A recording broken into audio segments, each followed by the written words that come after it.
here is the thing that will stay with you longer than anything else in this story. Everything that stood between HYDRA and the complete reorganization of human civilization, every government not secretly theirs, every court still capable of a verdict, every freedom that persisted into the 21st century, came down to one man, alone in a cave in Afghanistan, in the dark, choosing to build something from broken pieces when no one had asked him to, when the world outside did not know he was trying, when the only witness was a quiet doctor who was already losing time. He almost made that choice. In this version of the world, in this long and careful telling, he did not. And what followed is the story you are carrying into sleep with you tonight. A world that learned, in slow and irreversible ways, what the silence where a choice should have been can cost. Take a slow breath in. Let it fill your chest, all the way down, all the way through. Hold it softly, not forcefully, just long enough to feel the weight of it and release. You are lying down. The room around you is quiet. Whatever the day left behind is allowed to stay outside this space, and this space is only for you. And the only thing this story asks of you is your breathing. Nothing is pressing. Nothing requires resolution tonight. Let your body become a little heavier with each exhale. The story will carry you from here. The cave in Kunar Province was cold at night in the way that surprises people who have only imagined Afghanistan as heat and blinding light. The mountains held their cold like a trust, releasing it through the stone hour by hour, so that the walls themselves seemed to exhale something ancient and icy long after the sun went down. Tony Stark had been in the cave for 3 days before Yinsen completed the surgery that removed what could be removed, and there was still shrapnel. There would always still be shrapnel, a constellation of metal fragments, each on its own slow trajectory toward his heart. The electromagnet pressed against his sternum like a reminder. Every movement was a reminder. He had built weapons his whole adult life, and now found himself inside the blast radius of something bearing his own name in the serial numbers, which is a specific kind of education that no university offers and very few survive long enough to apply. Yinsen was a quiet man, not defeated, which is a different category entirely. A defeated man is one whose spirit has been addressed by the situation and found wanting. Yinsen's spirit had been addressed by circumstances far worse than this cave, and had responded not by diminishing, but by becoming very still, the way water becomes still when it is very deep. He made tea when there was tea. He slept when the guard's patterns permitted it. He had told Stark about his family exactly once, in a voice so carefully even, that the past tense of it was obvious without announcement, the way a closed door is obvious without a sign. He did not push Stark toward the work.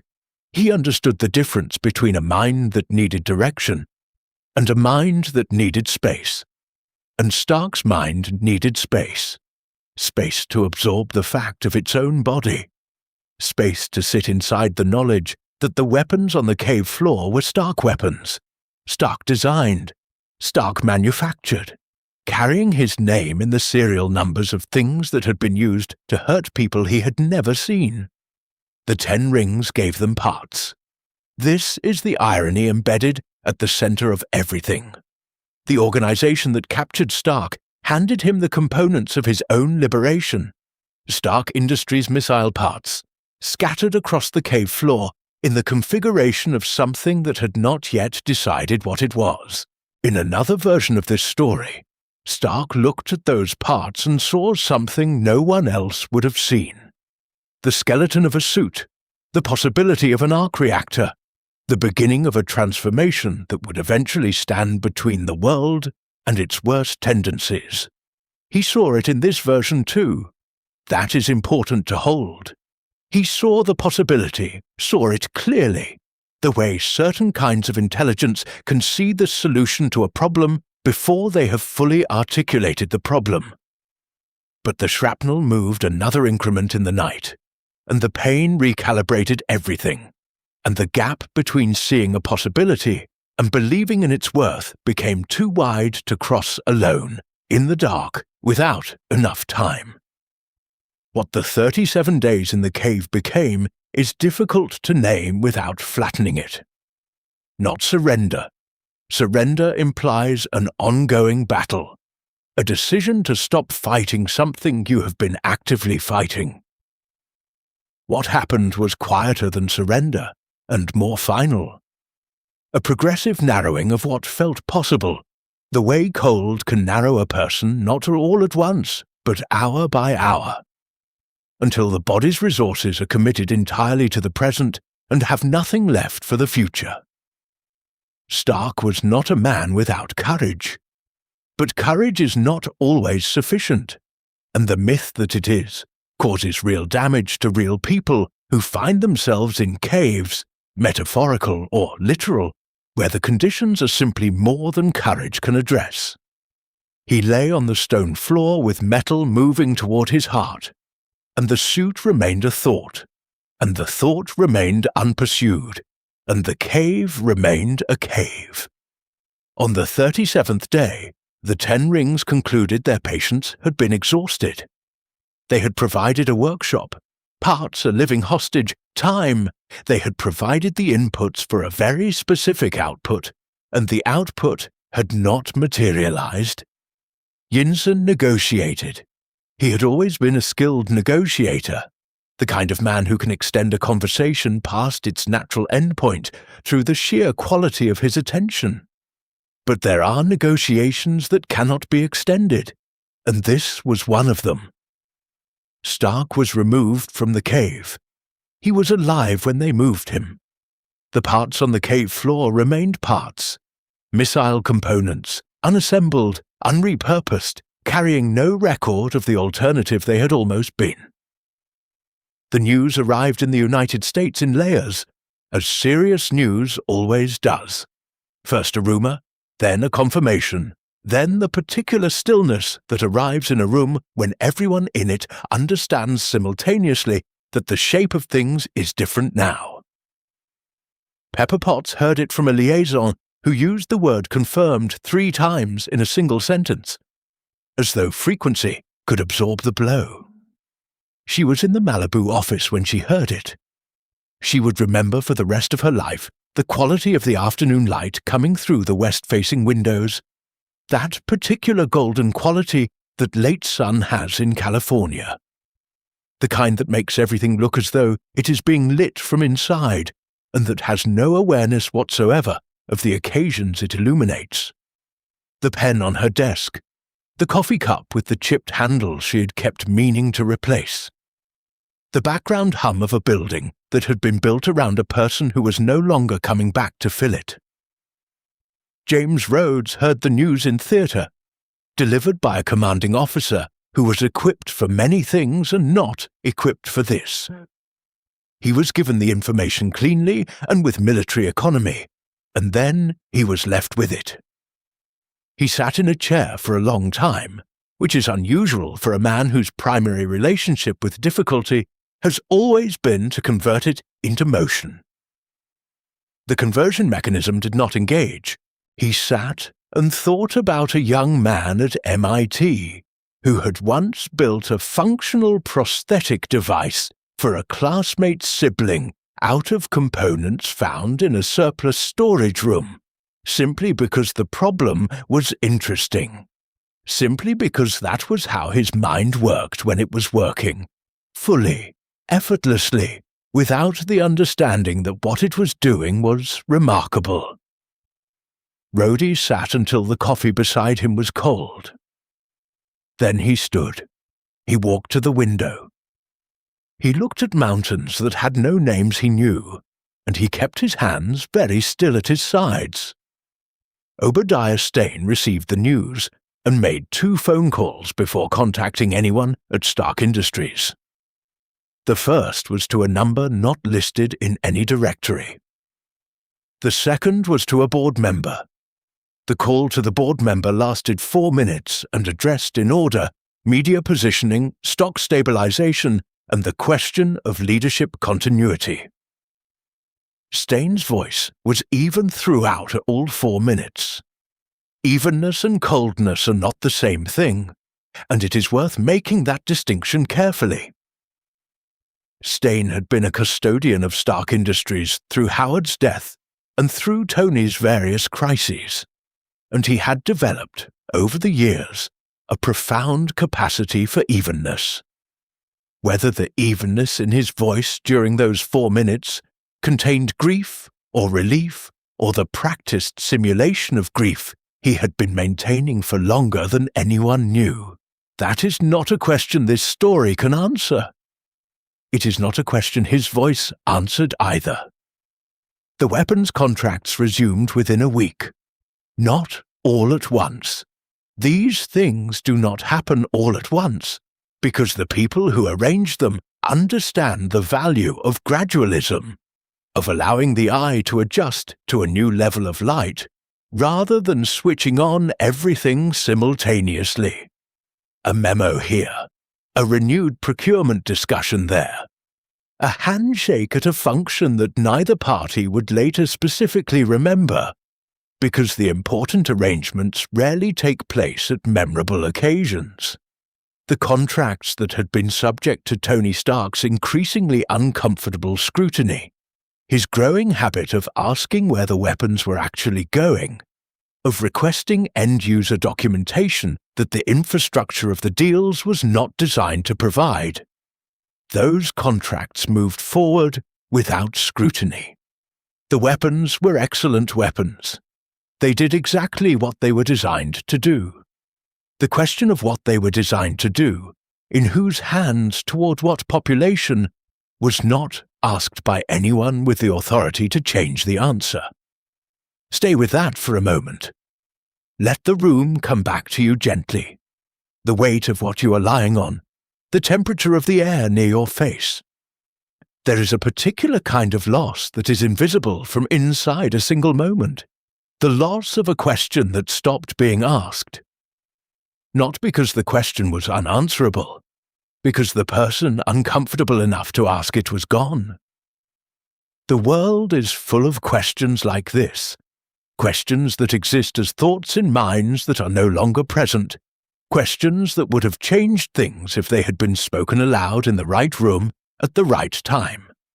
Let yourself feel the size of that space, the size of a question no one asked, then breathed slowly out. Nick Fury reviewed the Avengers Initiative file on a Wednesday morning in Washington, and he did not like what he found. Not because the file was empty. He had been building it carefully, had been adding to it with the patience of a man who understands that certain kinds of construction cannot be rushed. But the file had always had a center of gravity, a founding energy that made the rest of the structure coherent. Without Stark, the file was a collection of promising peripheries with nothing to organize around. 2 photographs, a mission statement that read more like an aspiration than a plan. A physicist in New Mexico who kept dismantling government equipment. A man who had been in the ice since 1945 and who Fury was not yet certain had finished the process of re-entering the world. It was a thin folder. Fury was not a man accustomed to thin folders. He closed the drawer. He stood at the window. The city outside arranged itself in its usual patterns. The traffic, the pedestrians, the building facades that had no interest in the calculations being performed on the other side of the glass. In Virginia, in a building that appeared on no public record, a man named Alexander Pierce sat at a desk and read a printed report for the second time. He read it slowly. He set it down. He folded his hands on the desk with the deliberate care of a man performing an internal ritual, a small, private acknowledgement of something he had been waiting for. What he had been waiting for was not Tony Stark's death specifically. What he had been waiting for was the removal of the only variable in 70 years of careful projection that had ever registered as genuinely unpredictable. The variable was removed. The projection could proceed. Breathe here. If there is anything clenched in you, a jaw, a hand, a muscle in your neck that has not let go since morning, allow it to soften now. The story is moving, and it does not need you to hold it up. All you have to do is let it pass through you, the way sound passes through a room, present, then gone, leaving only the faint memory of its shape. Let your body settle a little more into what is beneath you. You are safe. Nothing in this story can reach you here. Obadiah Stane was a man who had always known what he was, which is rarer than it sounds and more useful than it should be. Most people spend decades in an internal negotiation with the worst parts of themselves, minimizing them, contextualizing them, translating them into something that can be brought into ordinary company without causing alarm. Stane did not bother with the negotiation. He was a pragmatist of the deepest kind, a man who understood that the gap between a successful arms manufacturer and a war criminal is not a moral one, but a documentary one, a matter of which side controls the record, and which side writes the history. He had loved Howard Stark in the way that ambitious men love their rivals, completely, admiringly, and with a quiet readiness to be relieved when the rivalry resolved itself. Tony Stark alive had been a problem Stane had learned to manage. The genius was useful. There was no equivalent on the market for what Stark's mind could produce, and the name on the letterhead moved markets in ways that no amount of lobbying could replicate. But Tony had been developing, in the years before Afghanistan, a quality that Stane had been watching with increasing unease. A conscience, not a loud one. Tony Stark's conscience never announced itself with declarations or press conferences. It appeared as friction, a hesitation before a signature, a question asked twice about an end-user clause that had never previously been questioned, a conversation with a Stark Industries researcher that Stane had heard about second-hand, in which Tony had asked quietly what happened to the people in the areas where their weapons were most densely deployed. With Tony gone, the friction was gone. The board moved with the smooth efficiency of a machine whose most unpredictable component had been removed. There were expressions of grief, some of them genuine, from people who had known Tony as something other than a balance sheet. And then the expressions subsided, and the machine continued.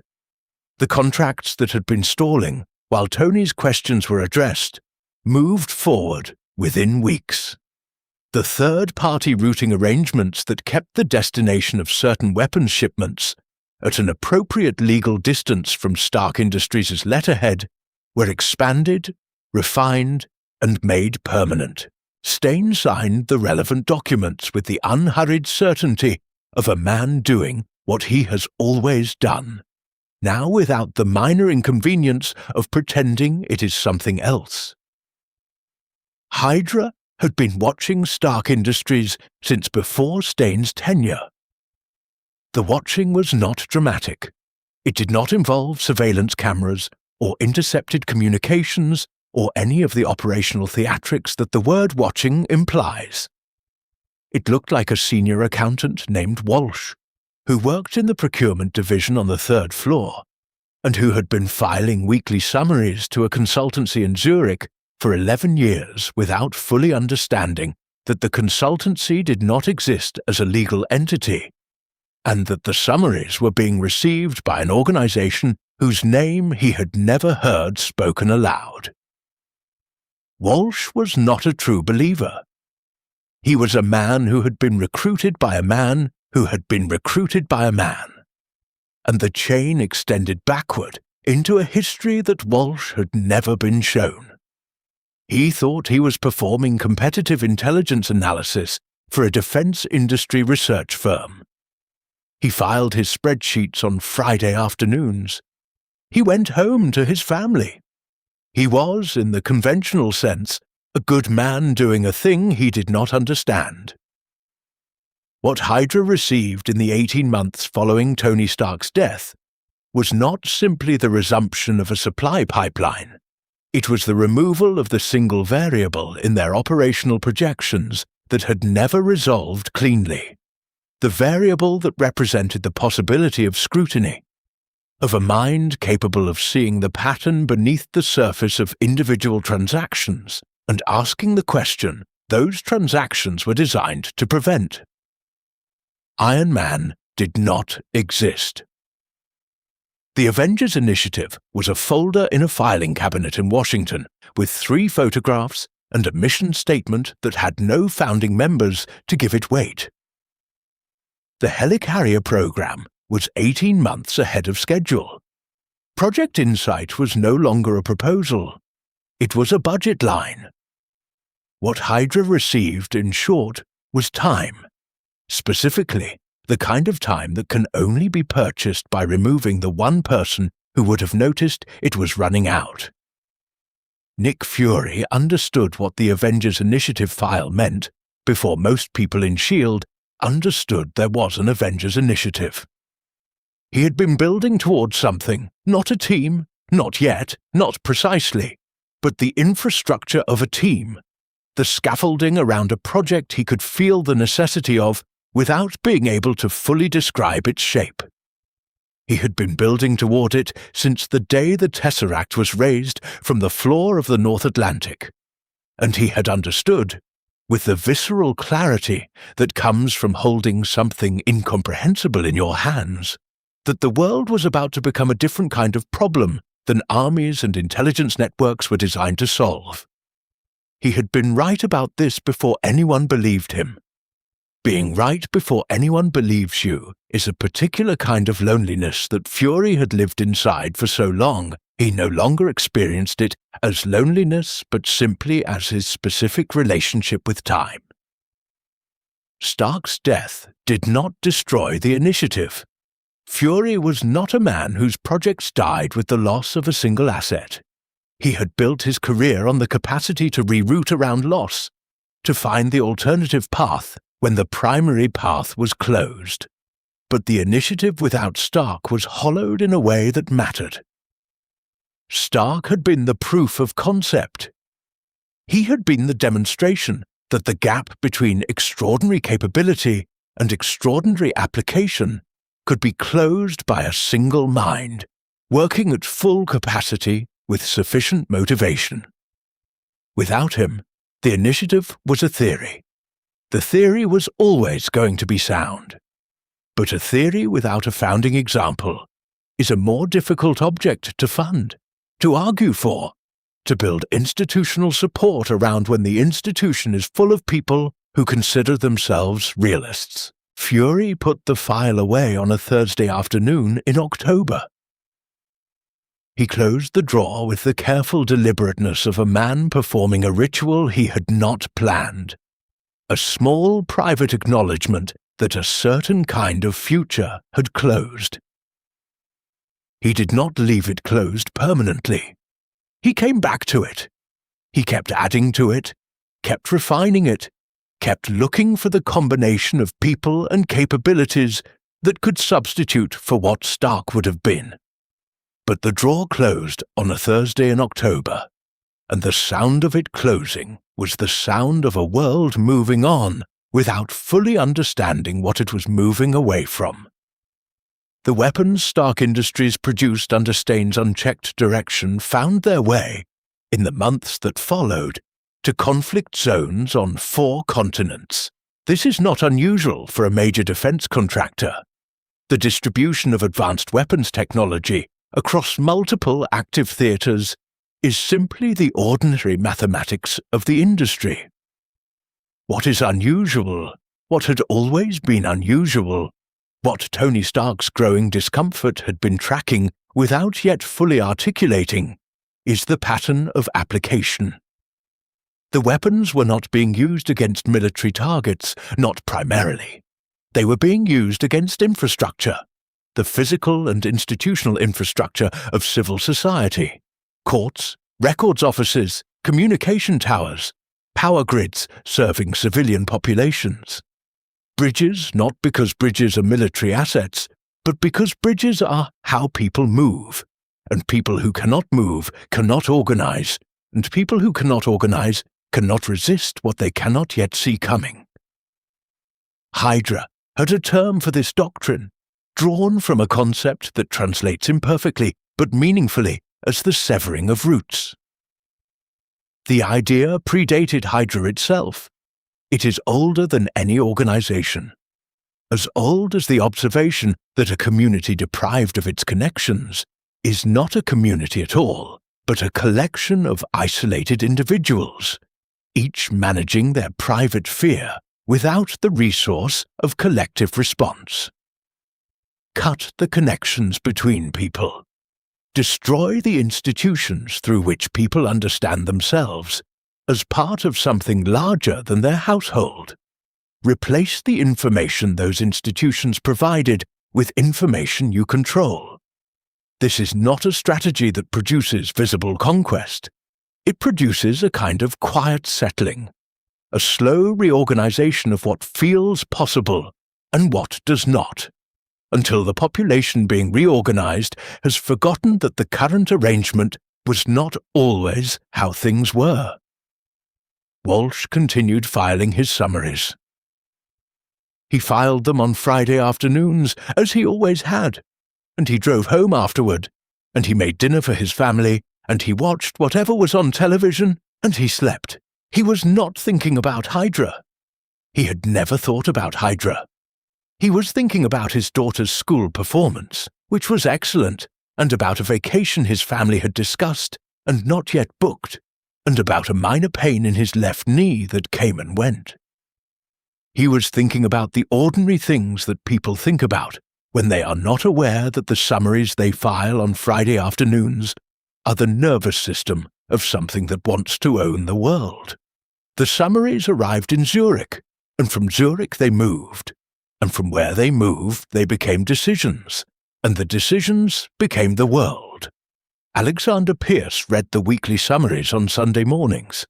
He had been reading them in various forms and through various intermediaries for longer than Walsh had been filing them.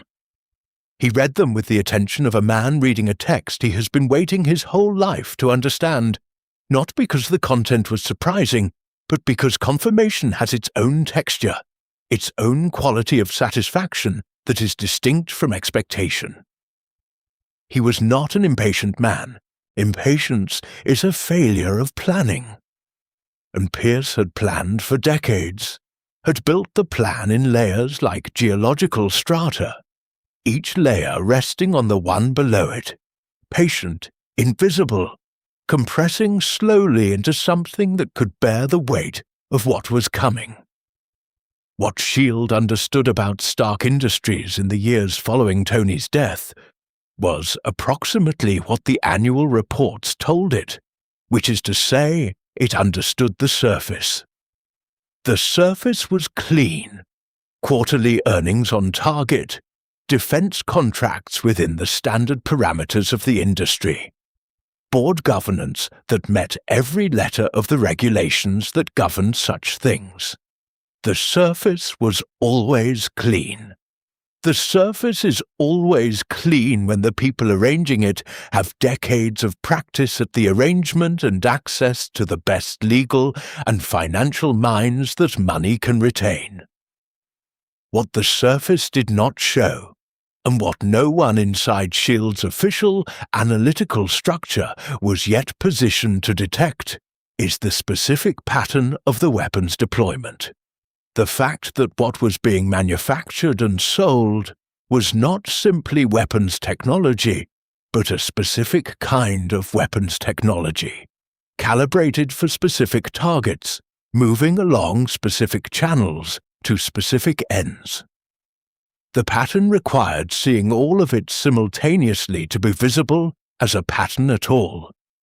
There is a document that does not appear in any official record, not in S.H.I.E.L.D.'s archives, not in Stark Industries' board minutes, not in any of the regulatory filings that were submitted on schedule, and reviewed on schedule, and filed in the appropriate locations.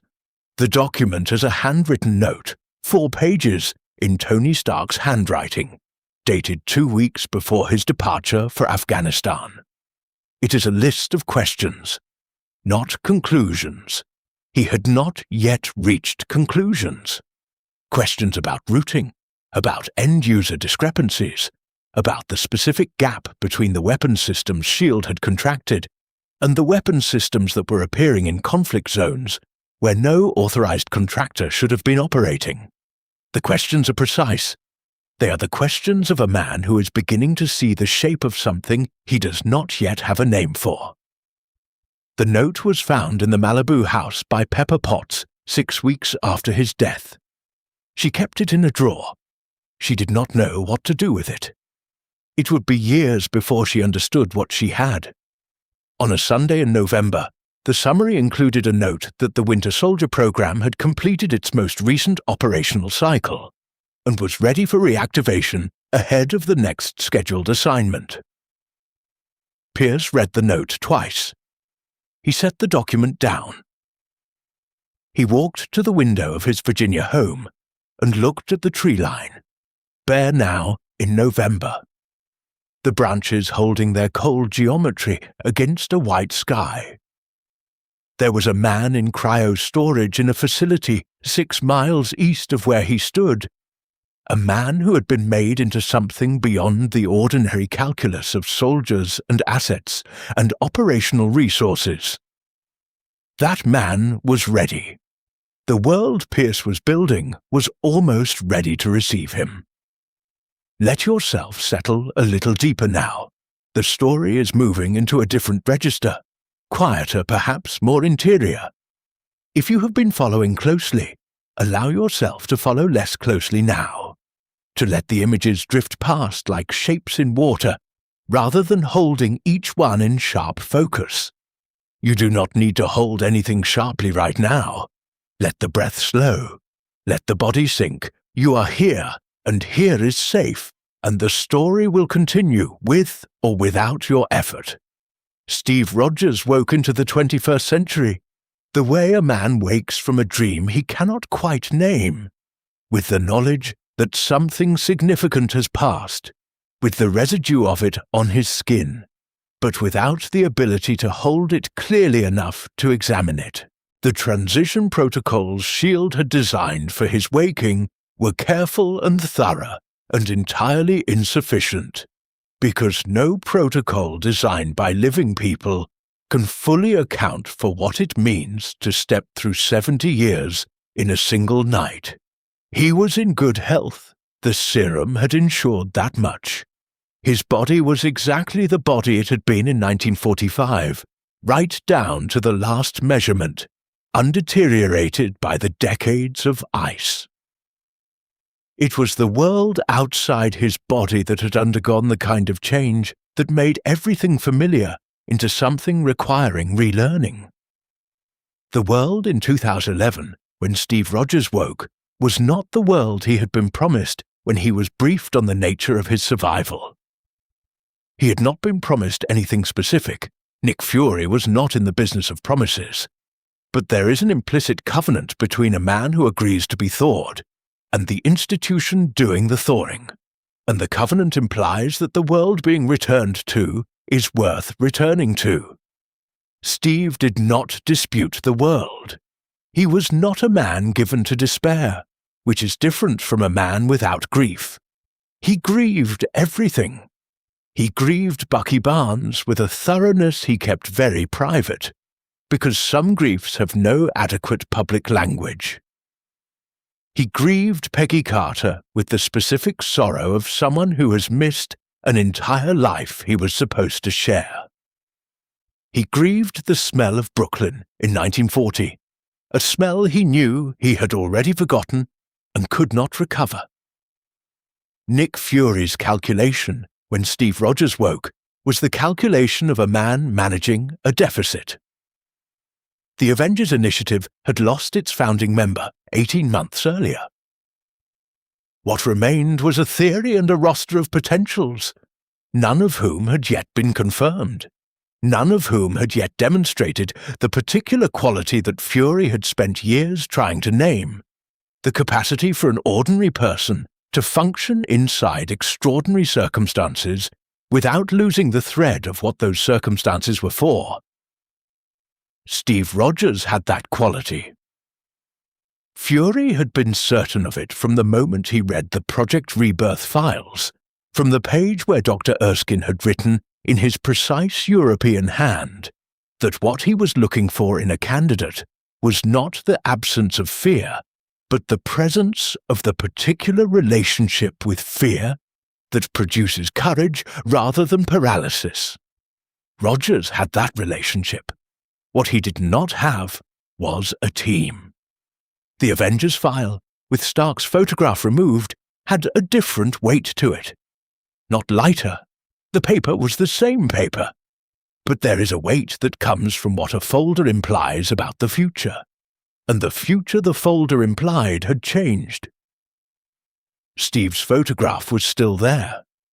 Maria Hill had added a psychological profile that was careful and complimentary and slightly anxious in the way that careful psychological profiles of extraordinary people often are, anxious about what happens when the extraordinary person understands the limits of the institution they are being asked to represent.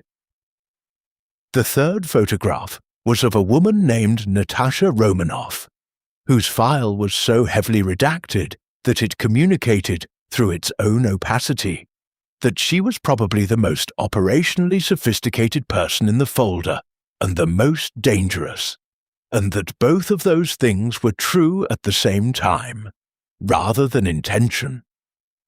What Steve Rogers could not tell anyone in those first months of being awake was how much of his time he spent in the company of absence.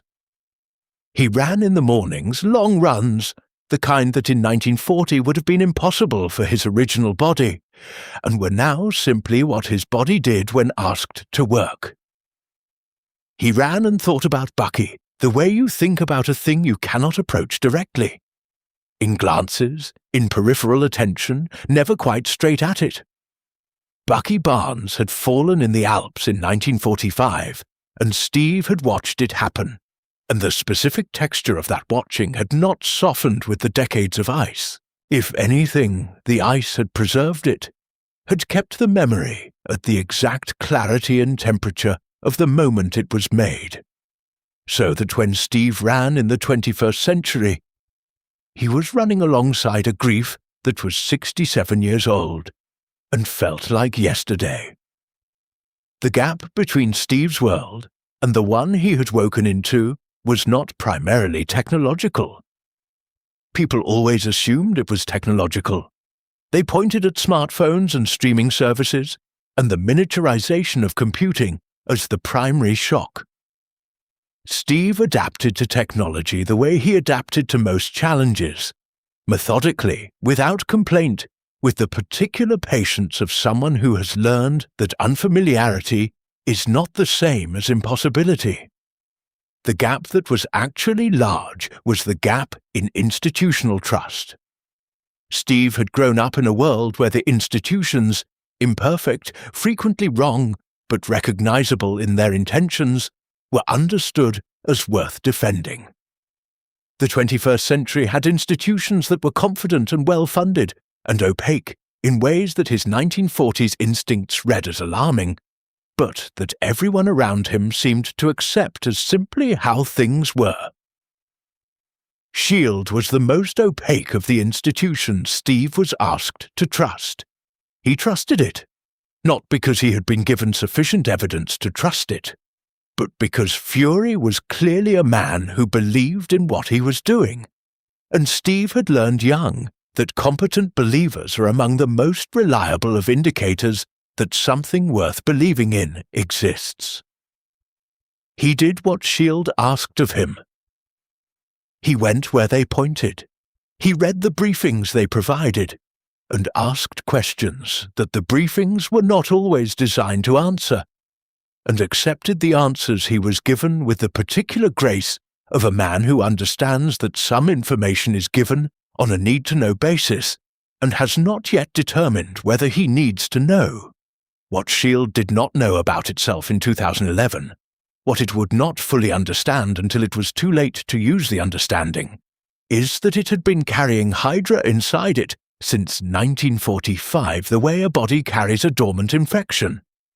Present in the tissue, harmless in small concentrations, waiting for the moment when the body's defenses are otherwise occupied. The infection had been placed there deliberately, by men who understood that the best place to hide a counter-organization is inside the organization it intends to counter. Zola had understood this. He had understood it in a converted military prison in New Jersey in 1953, when the men who held him gave him a computer and an indefinite sentence and access to the entire operational architecture of the organization they thought they had built to stop people like him. He had used the access well. He had used it for decades. Zola's algorithm was not a weapon in the conventional sense. It did not fire. It did not detonate. It was a prediction engine, a mathematical apparatus for identifying, among any given population, the individuals whose choices over time would represent threats to order. Not threats today, threats eventually. It identified the researchers whose work would lead to technologies that could not be controlled. It identified the journalists whose specific combination of curiosity and access and ethical commitment would eventually produce questions no controlled narrative could absorb. It identified the politicians whose integrity was genuine rather than performative. A vanishingly small category, but an operationally significant one.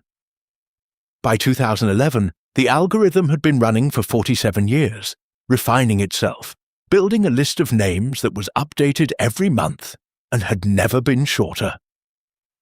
Fury was building something from the pieces available to him. He was good at building from insufficient pieces.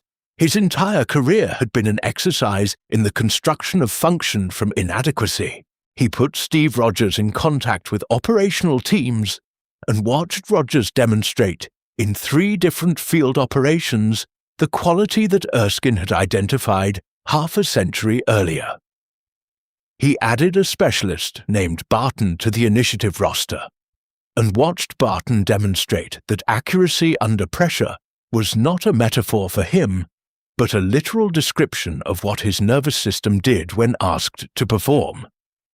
He reached out cautiously, through channels he trusted, to a physicist in New Mexico who had been reporting atmospheric disturbances that his meteorological team had no framework for. He always built. But the thing he was building was smaller than what the situation required, and he knew it. Take a slow breath here. Let the mind rest even while it listens. The story carries its own weight. The body carries itself. All you are doing right now is receiving, and even that can stop any time and become sleeping. Let the border between receiving and sleeping be soft. Let it be as soft as it wants to be. In slowly, out slowly. Steve ran in the mornings, and in the evenings he sat in his apartment in Washington and tried to understand a world that had kept going without him. He watched news, he read history, he filled in the 6 decades he had missed with the concentrated attention of someone catching up on a story that started without them.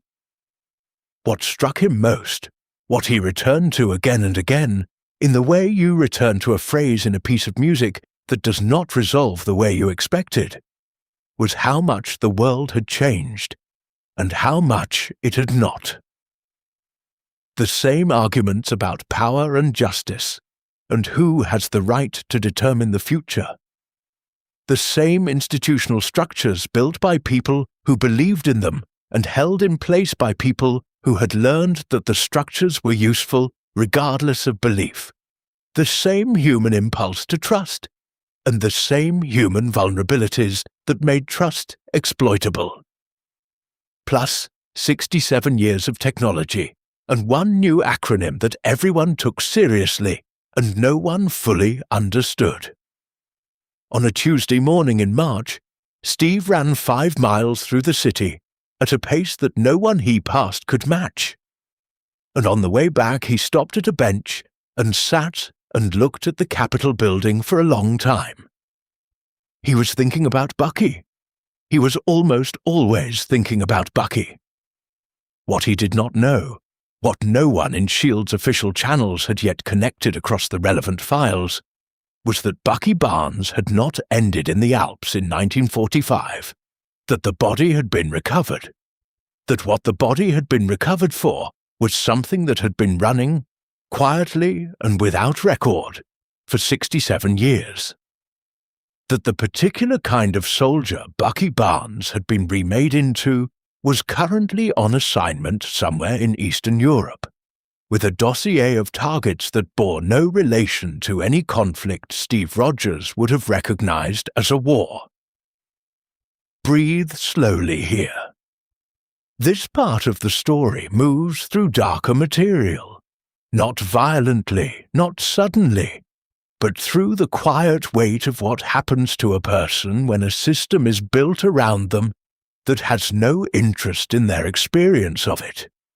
You can let this material pass through you at whatever distance feels right. You are watching it from a safe place, from the warmth and stillness of where you are now. In and out, slow. The story carries its own weight. You do not have to carry it too.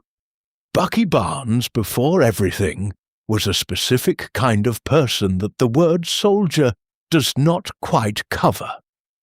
He was a man who fought because fighting was what the situation required, not because fighting was what he was made for. There is a meaningful distinction between those two things, and the distinction is visible in what a person is like when the fighting is done. When the fighting was done, Bucky was easy company. He was funny in a way that did not announce itself. He was observant in a way that earned trust without demanding it. He was loyal with the particular consistency of someone who has decided that consistency is a form of love and acts accordingly. He loved Steve Rogers the way you love someone who is the specific shape of the missing piece in your understanding of yourself, not dependently, but essentially.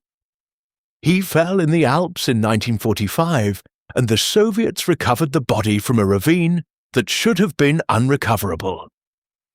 This is the first of several impossible things in Bucky Barnes's story, and it is the one that made all the subsequent impossible things possible. The recovery was the result of a very specific combination. The serums work, the temperature of the ravine, and the speed of the Soviet team that found him. The probability of any one of those factors being present was low. The probability of all three simultaneously was an order of magnitude lower. And yet, the body was recovered.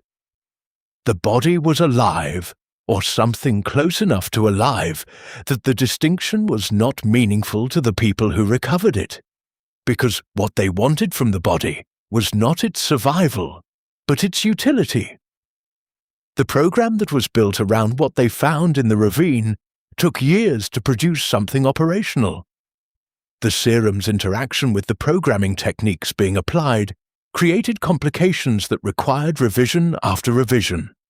The mind that had been given enhanced capacity was also enhanced in its resistance to certain kinds of alteration, and the technicians had to find their way around that resistance with the patience of people who understand that some locks take longer to pick than others, but that every lock has a mechanism.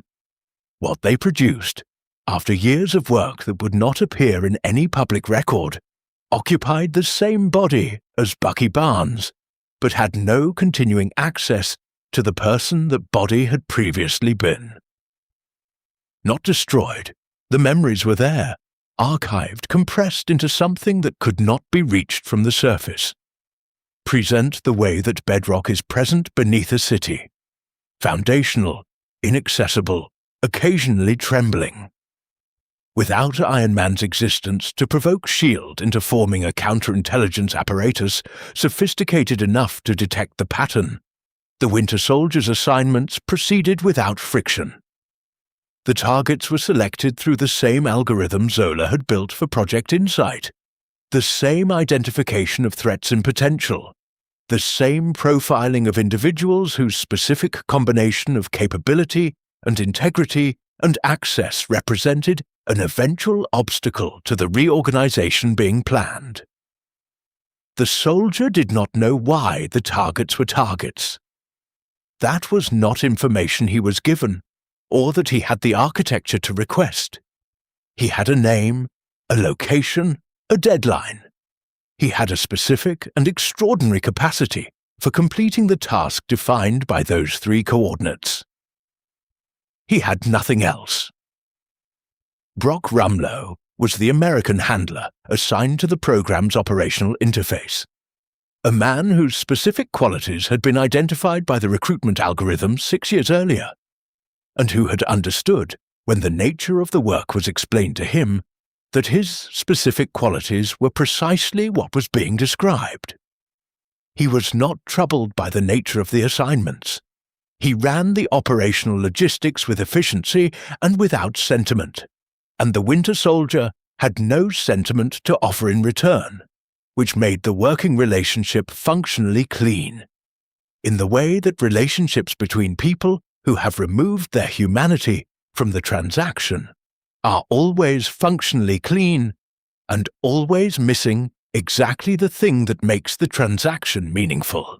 Without an Avengers initiative generating the kind of lateral intelligence sharing that would have put multiple analysts looking at overlapping datasets, the pattern of the Winter Soldier's assignments did not register as a pattern. Each assignment existed in its own file, in its own operational context, with its own cover story and its own after-action report that described the event in terms fitting neatly inside existing categories of geopolitical violence. A journalist found dead in Prague was a robbery.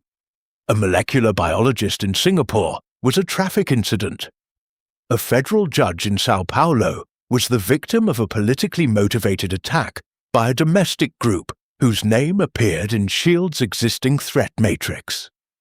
The reports were internally consistent. The reports were filed and archived and not cross-referenced, because the infrastructure for cross-referencing them had not been built, because the person who might have built that infrastructure was the first variable the algorithm had removed.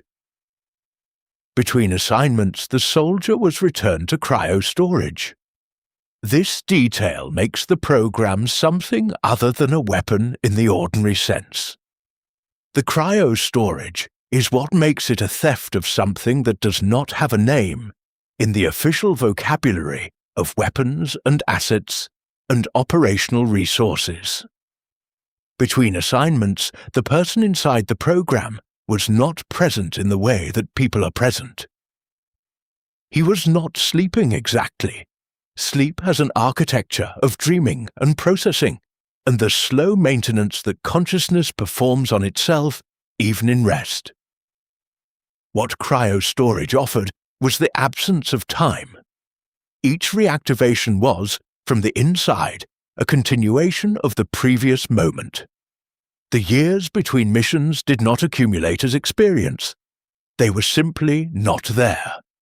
This is not a neutral thing. What happens to a person when the years do not accumulate cannot be addressed by any existing ethical framework, because no existing framework anticipated this specific situation. The thing that the program had not fully accounted for. that its architects had noticed and suppressed as operationally irrelevant is that the asset retained below the programming a persistence that should not have survived the process. Not memories in the recoverable sense, not personality in the accessible sense, something more fundamental than either, a residue of intention, a direction of will so deep in the substrate of the person that the overlaid architecture could not fully reach it. This did not affect performance. The assignments were completed with precision that was operationally perfect. But in the cryo chamber, in the subjective continuity of a time that did not pass, something persisted that was not the Winter Soldier, and was not quite Bucky Barnes, but was the space between them. The space that had once been a young man from Brooklyn, who loved his best friend, and had never, in his entire life, wanted this. Pierce reviewed the program's operational record with the same Sunday morning attention he gave to the supply chain reports and the Project Insight progress metrics. He was satisfied with what he read. The program had exceeded its original design parameters in almost every measurable category. The asset had completed 47 assignments in 30 years, with a mission success rate that would have been extraordinary for an entire covert operations division working with full institutional support. The asset had done this alone, without support, without institutional infrastructure, without the ability to ask questions or flag concerns. Pierce found the perfection of this arrangement genuinely moving, in the way that a person can be moved by any structure that performs exactly the function it was designed for, without deviation, without complaint, without remainder. 47 assignments, 30 years. The mathematics of it, examined from the outside, reveals something about what HYDRA was actually doing during those 3 decades. The targets were not random. They were not opportunistic. They were sequential. Each one removed not because they were currently dangerous, but because the model predicted they would become dangerous at a specific point in a future that HYDRA was working to ensure happened exactly as projected. It was a kind of editing, a very slow, very precise, very invisible revision of the future, accomplished by removing from the present the people whose existence was inconsistent with the future being planned. The world in 2014 was not the world it would have been without those 47 removals. It was quieter. The questions those 47 people would have asked were not asked. The connections they would have made were not made. On a cold February morning, the asset was reactivated for the 48th time and briefed on an assignment that was different from the previous 47 in one specific way. The target was central. The target was the kind of person whose removal would create a visible gap, would produce a grief in the public record, rather than a quiet disappearance. Pierce approved the assignment on a Sunday morning. He folded his hands when he finished reading the brief, as he always did, and then he stood and looked at the tree line, and the tree line had nothing to offer in the way of objection. Rest here for a moment. You do not have to hold the weight of what this story is carrying. Let it settle. Let the breath do what it does, in slowly, filling you from the bottom up. Out slowly, releasing what has accumulated. The room is still around you. The night is still. Whatever the story has placed in front of you, it is not yours to carry into sleep. You can set it down here. It will be here if you want it. For now, breathe. What the asset's operational record looked like to a trained analyst who did not know what the record was a part of is worth considering carefully, because the looking is where the concealment was most elegant. Each assignment, examined independently, was a tragedy of the kind that the world produces regularly and unremarkably. A death that fit a context, a disappearance that fit a pattern of existing violence, a loss that grieved the specific people who had loved the person and was not connected by any visible thread to the other losses that were occurring in other places at other times. The concealment was not in the falsification of evidence, it was in the compartmentalization of context. Context requires the simultaneous view, the ability to see the individual event inside the larger pattern, and the larger pattern had been designed to never be simultaneously visible. No single file contained enough information to generate the pattern. The pattern only existed across all the files at once, and no one had access to all the files at once. The people who loved the 47 people on the assets completed list, the people who sat with the shock of loss and then with the slow accommodation to it, who adjusted their lives around the specific shape of each absence, who carried the names of the people they had lost through all the years that followed, those people did not know they were connected to each other. They could not have known. The connections between them were invisible by design, and the design was working exactly as intended. What existed between them, if it could have been seen from the right altitude, is something that looks, in retrospect, like the negative space of a plan. All the things that were supposed to exist and did not. All the work that was supposed to happen and was prevented from happening. All the questions that were supposed to be asked and were silenced before they could be spoken. The negative space of a plan is not visible in the plan itself. It is only visible in the world the plan made. In the days before the assignment, the asset was kept in a holding room in the facility. During one of the standard conditioning sessions, something occurred that was not part of the standard procedure. Not dramatically, not in a way that registered on the monitoring equipment, which was designed to measure things already understood as measurable. A fragment of something rose briefly through the layers of the architecture. Not a memory, not exactly, but something with the texture of recognition. The specific weight of a hand on a shoulder. The warmth of a voice saying a name. The fragment lasted less than a second. The conditioning session continued. The asset remained the asset, but the fragment had occurred. And fragments, in the physics of the soul, do not disappear simply because they are very small. Breathe. This is the segment where the story reaches its widest point. The place where the consequences of the missing choice spread outward until they touch the whole world at once. You can receive it all gently. You do not have to track every detail. Let the images arrive at whatever resolution they choose, and let them pass through their own pace. The breath is the anchor. Everything else is weather. Thor arrived in New Mexico in the spring, falling from the sky in a flash of light that an astrophysicist named Jane Foster measured and catalogued and could not explain using any framework that the physics of her known world contained.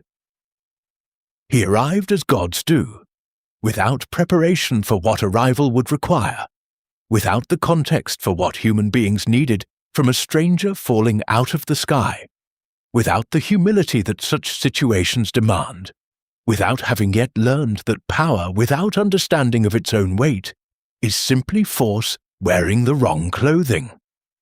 He arrived exactly as he arrived in every version of this story, because some things do not change with the removal of a single choice in a cave in Afghanistan. The sky is always there. The bifrost is always there. Thor's need to learn something essential about himself is always there.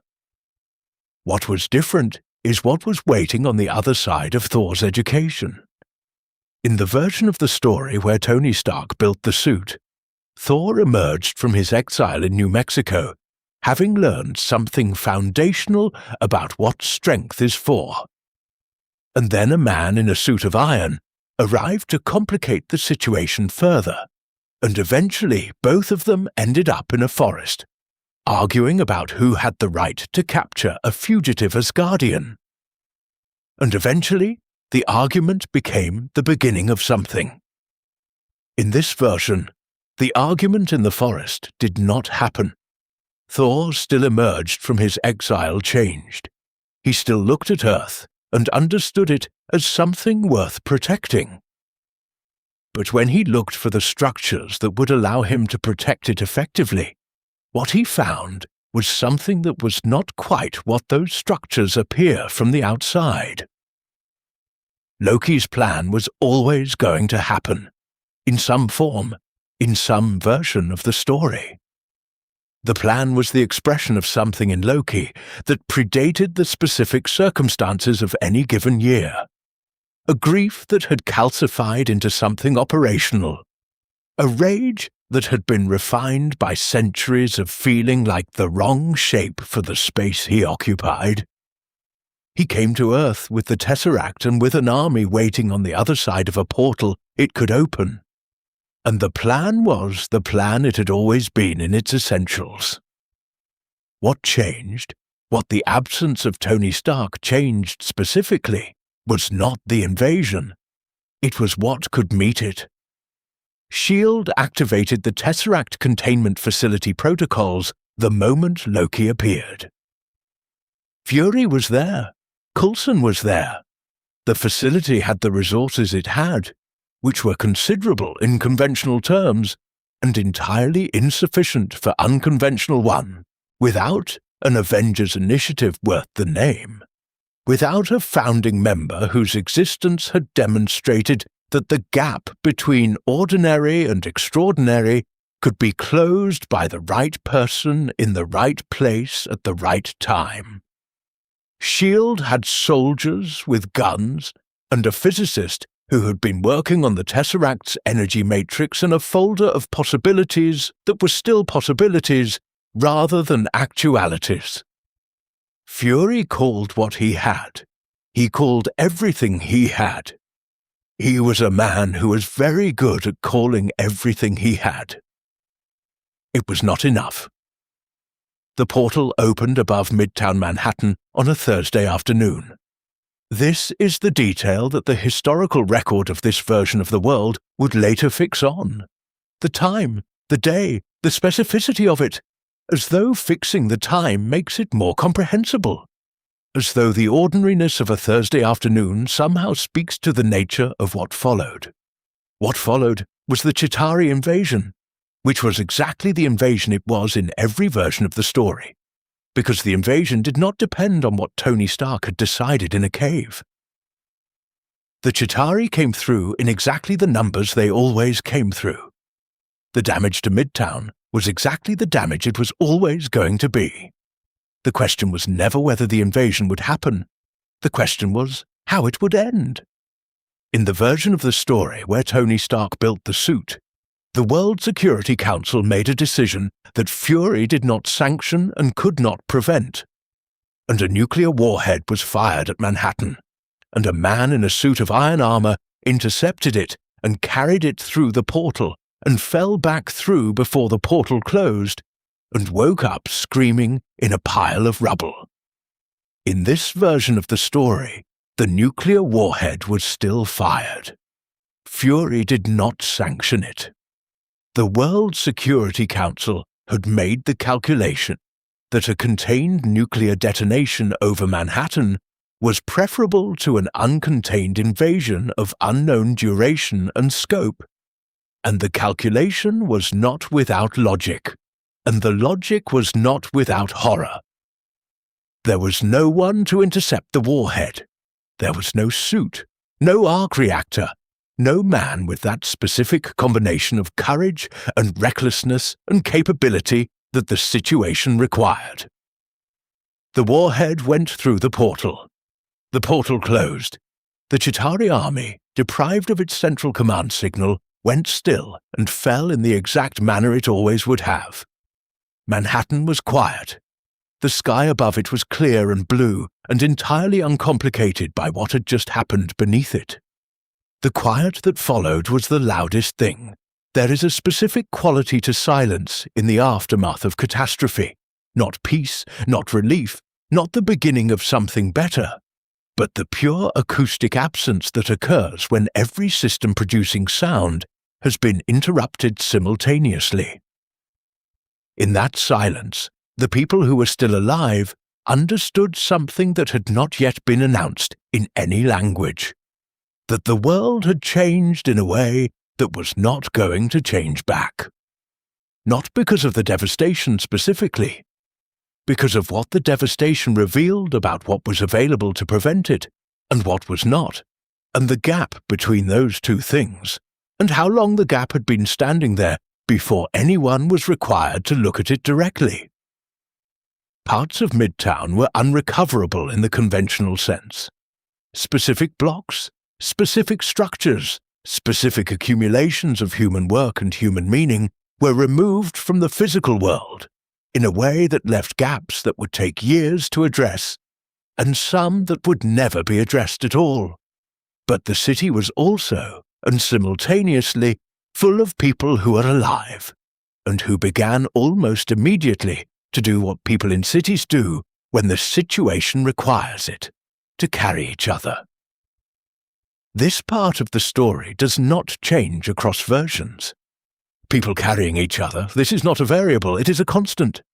Whatever the situation removes, it does not remove this. The world processed the invasion, the way the world processes things that are too large for any existing framework.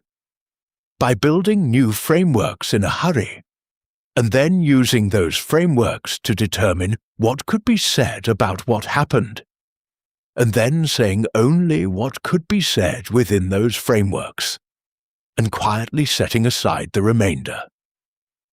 What could be said was that there had been an attack. What could be said was that the attack had been repelled, at a cost, but repelled. What could not quite be said, or could be said only in the peripheral language of security briefings and classified assessments, was that the repulsion had required a choice that the institution had made alone, without authorization, and without the kind of distributed accountability that the word institution implies. HYDRA's response to the invasion was not tactical, it was observational.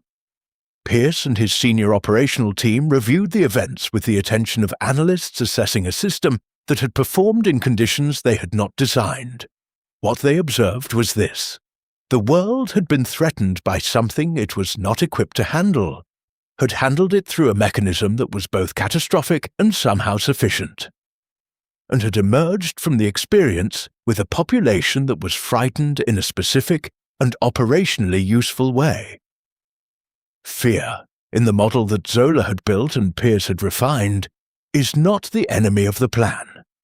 Fear is the accelerant. A population that has just experienced something it could not have predicted and could not have prevented is a population primed, with the right cultivation, to accept the kind of security that only appears as security from the outside. Stay here for a moment. Let the story rest. There is something very heavy in this passage, and you do not have to carry it into the rest of the night. Let the breath come. Let the body remember what it feels like to be still, to be held by the simple fact of being exactly where you are. In slowly, out slowly. The weight is the story's, not yours. You are only listening.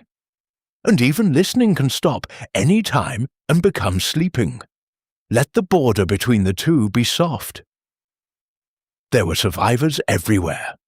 In every version of every catastrophe, there are survivors everywhere, and the survivors are the continuation, not of the plan, not of the institution, not of the official narrative, but of the irreducibly human fact of being a person in the world who has a specific love for the specific people around them. The people who survived the invasion of Manhattan carried each other out of rubble, and wrote each other's names on paper, and found each other in the confusion of the streets afterward. And what they were doing in all of that was not heroic in the dramatic sense.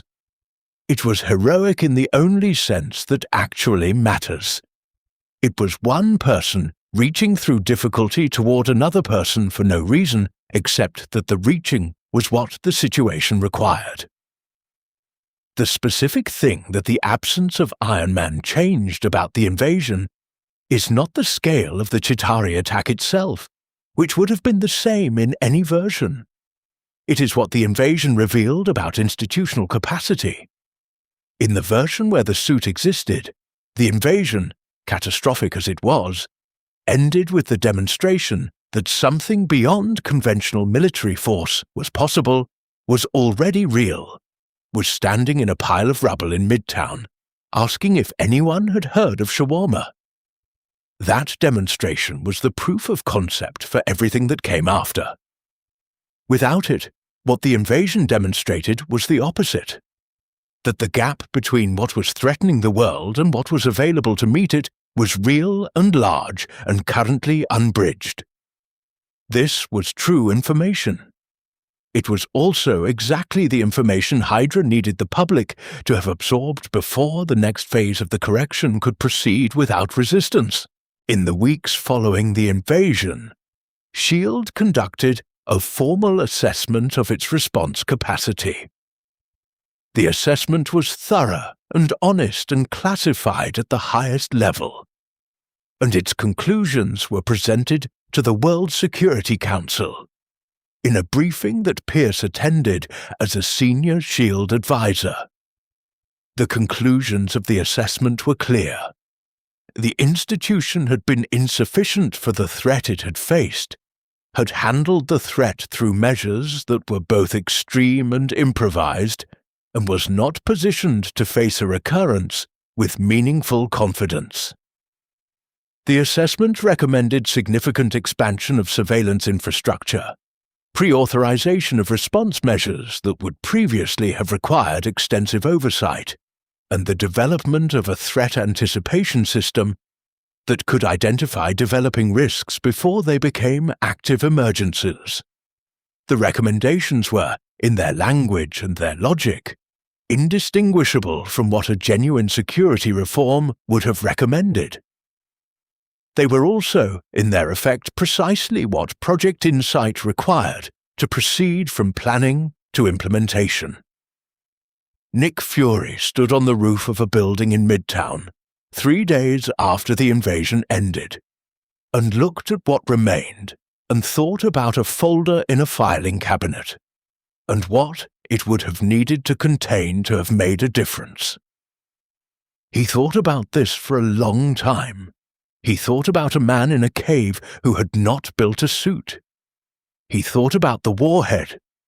He thought about all the specific things that had not been available, and what the unavailability of those things had cost. He stood on the roof until the light changed. Then he went back inside. He had a meeting with Alexander Pierce in 2 hours, and Pierce had requested the meeting, which was unusual, and Pierce had described the purpose of the meeting as a proposal for enhanced security infrastructure, which was even more unusual, and Fury was a man who noticed unusual things and kept them very carefully in mind. Let the breath slow another degree. You are moving deeper into the night now. The story is deeper too, and quieter at the edges, even when the material it covers is large. The large things are outside the room where you are lying. They are being carried by the story, not by you. All you have to carry is the slow rhythm of the breath, in, out. The story is already doing the rest. Project Insight was not conceived in the aftermath of the Manhattan invasion, though the invasion provided the public justification for it. It had been in development for 4 years, built in the quiet that followed the removal of Tony Stark from the variable list, funded through budget lines that were technically S.H.I.E.L.D. and practically HYDRA, and practically indistinguishable from each other, because that had always been the point. The 3 helicarriers that Project Insight required had been under construction since before the invasion, in facilities so compartmentalized that even the senior SHIELD engineering staff did not have a complete picture of what they were assembling. Each team knew their section. No team knew the whole. This is a very old technique for building things that should not be built. The helicarriers were extraordinary machines. There is no way to describe them that does not require the acknowledgement that the engineering they represented was extraordinary. The materials science alone, the propulsion architecture, the integration of computational systems at a scale that no public technology had yet achieved. The people who built them were proud of their work in the way that skilled people are always proud of things they have built well. And the pride was not wrong about the craft, only about the purpose. They rose from the water on a morning in spring, 3 enormous structures lifting into a sky that had no framework for what it was being asked to accommodate. And the people watching from the facility's observation deck said nothing, because some things are too large for the space that language occupies. The algorithm had been running for 47 years by the time it was integrated into the helicarrier's targeting systems. 47 years of refinement, of data intake, of predictive modeling that had been validated against outcomes in ways that Zola, had he been present to see it, would have described as elegant. What the algorithm did, in its final operational form, was identify, from the entire available dataset of human behavior, social connection, educational history, financial activity, and the 1,000 other traces that living in the modern world generates as a byproduct, the specific individuals whose future choices would represent obstacles to the kind of order that HYDRA had been building toward. Not enemies now, enemies eventually. The algorithm was not interested in present danger. What the algorithm was interested in was preventing the future from containing the people who would otherwise change it. The database behind the algorithm contained records on 713,000 people. This number is large enough to become abstract, which is the danger with large numbers. They become geometric, architectural, and the individual entries that constitute them stop feeling like what they are. Each entry was a person. Each person had a face that was not in the database, only the data surrounding the face, the patterns of choice and connection and capability that the algorithm had identified as predictive. Each person had people who loved them, people whose days were organized in part around the fact of that person's existence, people for whom that person's absence would constitute a specific and irreplaceable loss. The database did not contain this information. The algorithm did not require it and had not been designed to consider it. Pierce presented the project to the World Security Council 6 weeks after the Manhattan invasion, in a room in Geneva that had the careful neutrality of spaces designed for important conversations. He presented it as a security measure. He used the word proactive, which sounds like prudence, but can cover a much larger space than prudence occupies.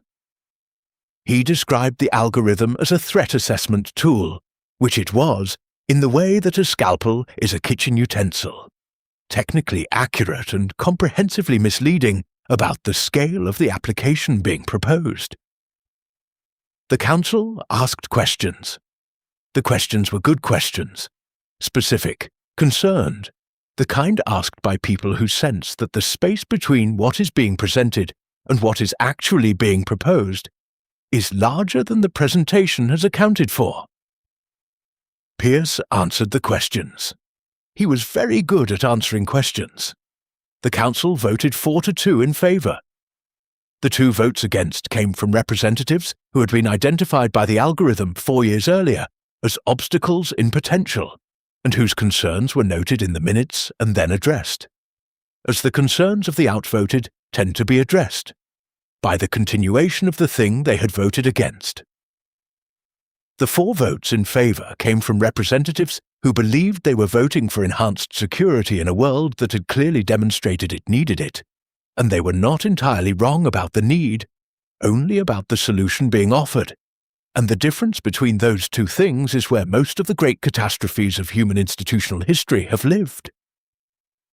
HYDRA did not call it Project Insight internally. Within the operational structure, it was called the correction, a word that implies a return to a right state of affairs after a period of deviation, a word that locates all the error in the past and all the rightness in what is coming. The correction was what HYDRA believed it was doing, not imposing a new order, but restoring a natural one, removing the noise of individual human unpredictability from the signal of civilizational function. This is the theology of every system that has ever decided to manage human beings like variables in an equation. The belief that the equation existed before the people who are its terms, that the people are the disruption, and the equation is the truth. Project Insight went operational on a Tuesday morning that looked like every other Tuesday morning from the outside. The helicarriers rose to their operational altitude. The targeting systems initialized. The algorithm ran its current iteration against the database and produced a prioritized list. The first actions were taken. From the ground, the Tuesday morning was a Tuesday morning. Traffic, coffee, the ordinary texture of a day that does not know it has become something other than ordinary. The people on the list went about their days. Some were at work, some were at home. None of them knew they were on a list. None of them knew what a list meant in this new configuration of the world. What the general population felt in the days immediately following Project Insight's activation was not fear. This is important, and it is the thing that makes the story of HYDRA's success more instructive and more difficult than a story of conquest by force would be. Fear announces itself. Fear creates a response, and responses can be organized, and organized responses are the mechanism by which populations resist things they recognize as threats. What the population felt was a vague and diffuse sense of something having shifted, a quality of unease without a specific object, a feeling of the world being slightly different in a way that could not be fixed or even quite described. The feeling was accurate. But accuracy without articulation is not useful, and no one quite had the language for what they were feeling, because the thing that had shifted was designed to shift without announcing itself. The silence that followed was institutional. Meetings continued. Reports were filed. The ordinary bureaucratic texture of large organizations, the emails and the briefings and the interdepartmental communications, continued exactly as before, with the same content, the same rhythms, the same appearance of function. But the function had changed at a level below the appearance of function. The decisions that emerged from the meetings were different in ways that could not be isolated, and named without access to what was happening beneath the institutional surface. The organizations that looked like what they had always been were increasingly organized around a purpose that was not what they appeared to be organized around. This is the most sophisticated form of the thing HYDRA had been building for 70 years. Not the replacement of the world with something else, but the reorganization of the world's interior while leaving its exterior intact. The world did not know. This is the sentence that the entire preceding architecture of this story has been building toward, and it is a sentence without drama, without a moment of revelation, without the climax that the word revelation implies. The world simply did not know. People went to work and paid their taxes, and watched their news, and trusted their institutions with the graduated, imperfect, ordinary trust that people extend to the structures that organize their lives. The structures organized their lives. The structures also organized other things, quietly, in parallel, in the spaces between the ordinary functions. A population that does not know what it does not know, cannot grieve it, cannot resist it, cannot even name the specific quality of the loss it is experiencing as a loss. There were people inside the institutions who suspected. This is always true. There are always people inside the machinery who can sense the misalignment between what the machinery is supposed to do and what it is doing. People whose position or intelligence gives them access to a pattern that its architects thought they had obscured sufficiently. Some of these people made notes. Some had careful conversations with people they trusted. Some filed queries that were received and processed and quietly rerouted by systems they did not know had been rerouted. The notes were noted. The conversations were, in some cases, the last conversations those people had in their professional capacity before a reassignment arrived, or a quiet ending arrived, and the notes went into a drawer and the drawer was closed. The question that the architects of the correction had spent the most time on is the one that is most revealing about the nature of what they were attempting. Not the question of how to build the helicarriers, or how to integrate the algorithm into the targeting system, or how to route the operational funding without triggering the financial oversight that would have flagged it. Those were engineering problems, and engineering problems have engineering solutions. The question they spent the most time on is whether the correction would hold, whether a population that had not chosen this particular arrangement would remain inside it once the choice had been made for them. The history of human governance contains many attempts to answer this question, and the answers it contains are not uniformly reassuring to people in Pierce's position. But the algorithm addressed this concern too. The algorithm's confidence interval on long-term population stability, under the specific conditions that the correction would produce, was high enough that Pierce had, years ago, stopped treating it as a concern and started treating it as a solved problem. What the algorithm did not model, what it could not model, because it had been built from data that described the world as it currently was, rather than the world as it was capable of being, is the specific category of human action that occurs when someone understands with full clarity what is being taken from them and why it matters. Not anger exactly. Not resistance in the organized sense. Something more fundamental.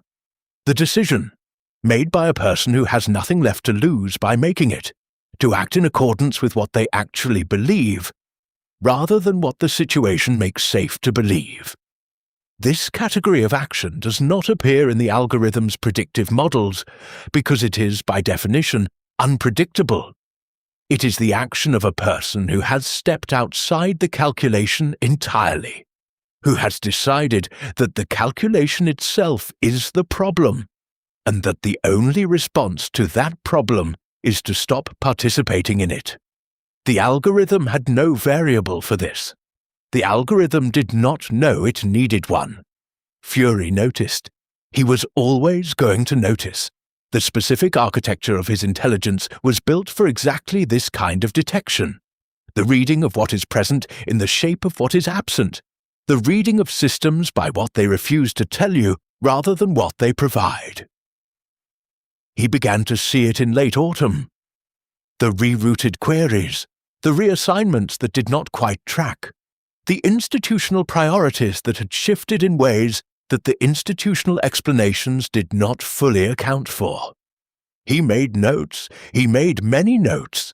He did not share them yet, because a man in Fury's position understands that what you share and when you share it is the difference between intelligence and exposure. He continued making notes, and one name appeared in the notes more frequently than any other. And the name was Pierce. And beneath it, in his handwriting, the word correction. And beneath that, a question mark that he replaced, after a week of thought, with a period. Breathe very slowly here. This part of the story is quieter than what came before, smaller in scale, more interior. It lives in the spaces between the large things, in the small acts of people who are doing what they can with what they have. You can let your body settle more fully now. Let the muscles in your face release. Let your breathing find its own unhurried rhythm. The story will be here. It is not going anywhere. Neither are you. Nick Fury went underground 6 weeks after Project Insight activated. The going underground was not dramatic. It did not announce itself with a departure scene or a final look backward at the institution he had built. It looked from the outside like a sabbatical, which was the word used in the internal memo, and the internal memo was filed in the correct system, and the correct system was being read by people who used the information in ways the memo had not anticipated. Fury took 3 specific things with him: a secure communication device that had never been registered in any SHIELD inventory system, a paper notebook, because paper cannot be intercepted electronically, and a list of names written in his own handwriting, names of people he believed could be trusted, which is a shorter list than anyone in his position would have wished, and a longer list than the situation deserved to produce.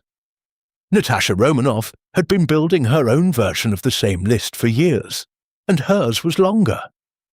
The training that had produced her had, as a side effect it had not intended, produced someone extraordinarily skilled at exactly the kind of distributed, low-infrastructure, relationship-based intelligence network that the current situation required. She had contacts in 14 countries, people who owed her things, people who trusted her, people who had worked alongside her in circumstances that produced the specific kind of trust that ordinary professional relationships do not. She had an ability to communicate through channels so oblique they did not exist as channels in any conventional sense. A word placed in a particular position in a message that looked like something else. A timing that communicated content through its specificity. She had been a spy before she was a SHIELD agent, and the spy was more durable than the agent. Steve Rogers was the complication in this version of the story that the others had not fully accounted for. Without the Avengers initiative having formally cohered around him, without the specific crucible of events that would have made the team, had the team existed, into something tested and held together under testing. Steve was operationally isolated in a way that the others were not. He had SHIELD protocols and training, and the tactical competence that his specific capabilities made almost limitless. What he did not have was the infrastructure of a team, the distributed intelligence, the multiple skill sets, the mutual understanding of how the other people involved would respond under pressure. He had himself. In many situations, himself was sufficient. In this situation, himself was necessary but not sufficient, which is a distinction that the situation had not yet given him the occasion to fully test. Maria Hill had worked inside SHIELD's bureaucratic architecture long enough to understand it the way an engineer understands a building. Not just what it does, but how it does it, where the load-bearing elements are, where the structure is weaker than it looks, and what would happen if specific elements were stressed beyond their design parameters. She had also worked inside it long enough to notice, in the months since Project Insight's activation, that certain elements were performing in ways their design parameters did not account for. She kept a second set of records. She did this carefully and slowly, because careful and slow were the only approaches available to her. And she did it in the knowledge that if the records were found, the finding of them would be the last thing she did in any official capacity. She kept them anyway. This is the thing about integrity when it is genuine. It does not particularly care about the cost of itself. What the resistance looked like, in practical terms, was this: 4 people, separately, building toward the same thing without a shared meeting, without a central coordination structure, without the kind of institutional backing that turns 4 people into an organization. They were connected by communication that was indirect and infrequent. A message here, a brief in-person exchange there, the occasional passing of a document through a channel so indirect that the document's passage could not be traced. What they were doing did not have a name. What they were doing was, in the oldest sense, what people always do when the institutions around them fail. They kept faith with each other. This is not a dramatic statement. It is a description of a thing that is quieter than heroism and more durable. The small acts were the texture of it. Fury meeting a former analyst in a parking structure at 3 a.m. and exchanging 7 minutes of conversation that contained the compressed content of a 6-hour briefing, because the analyst had 23 years of institutional memory and knew how to communicate it efficiently.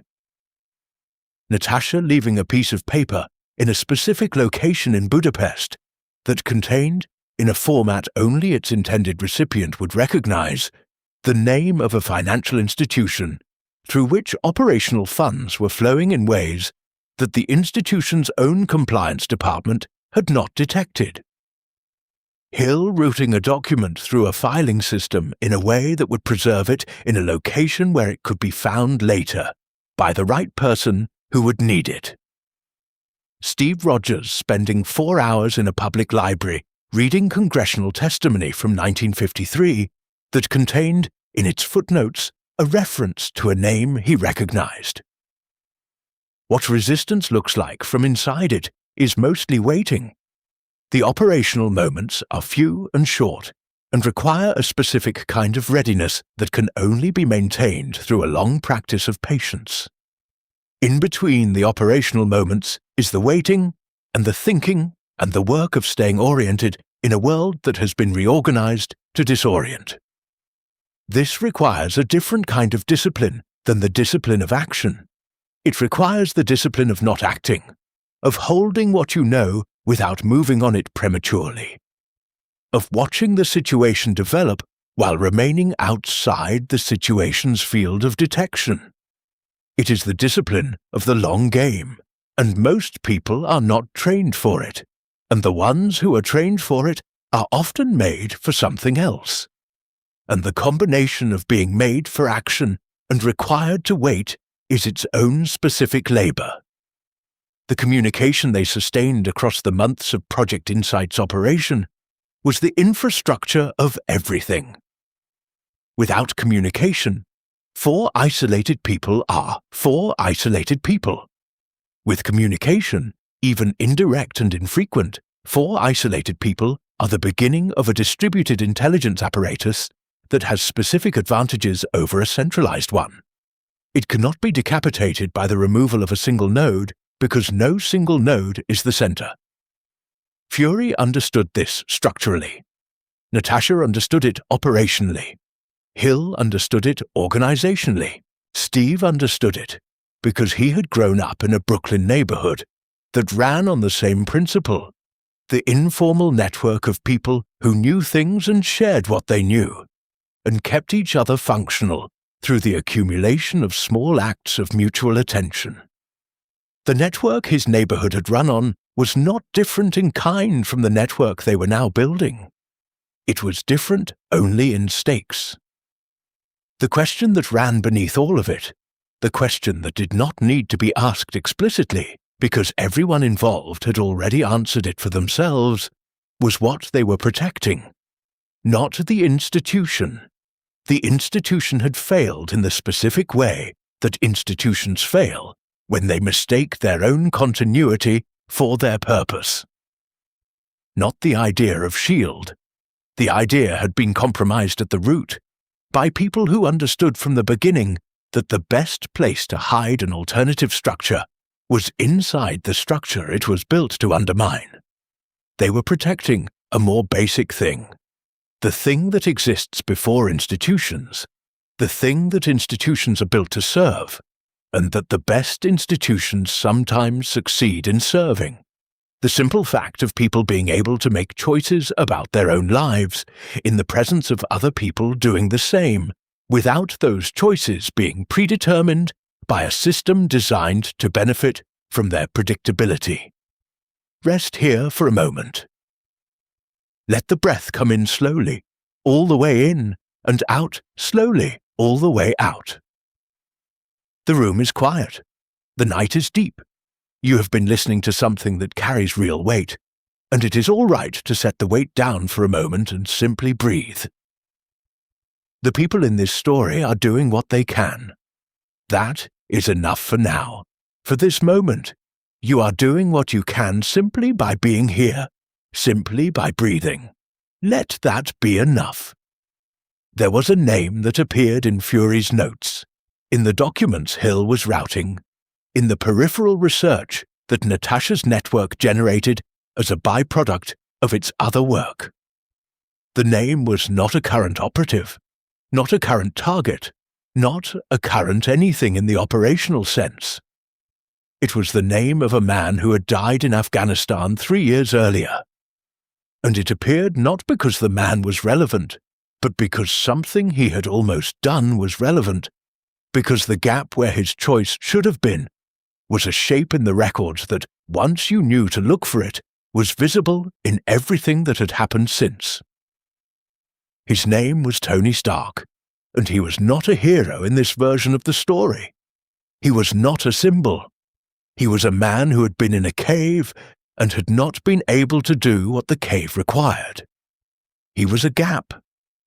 But a gap, if it is precisely shaped, tells you something about what should have filled it.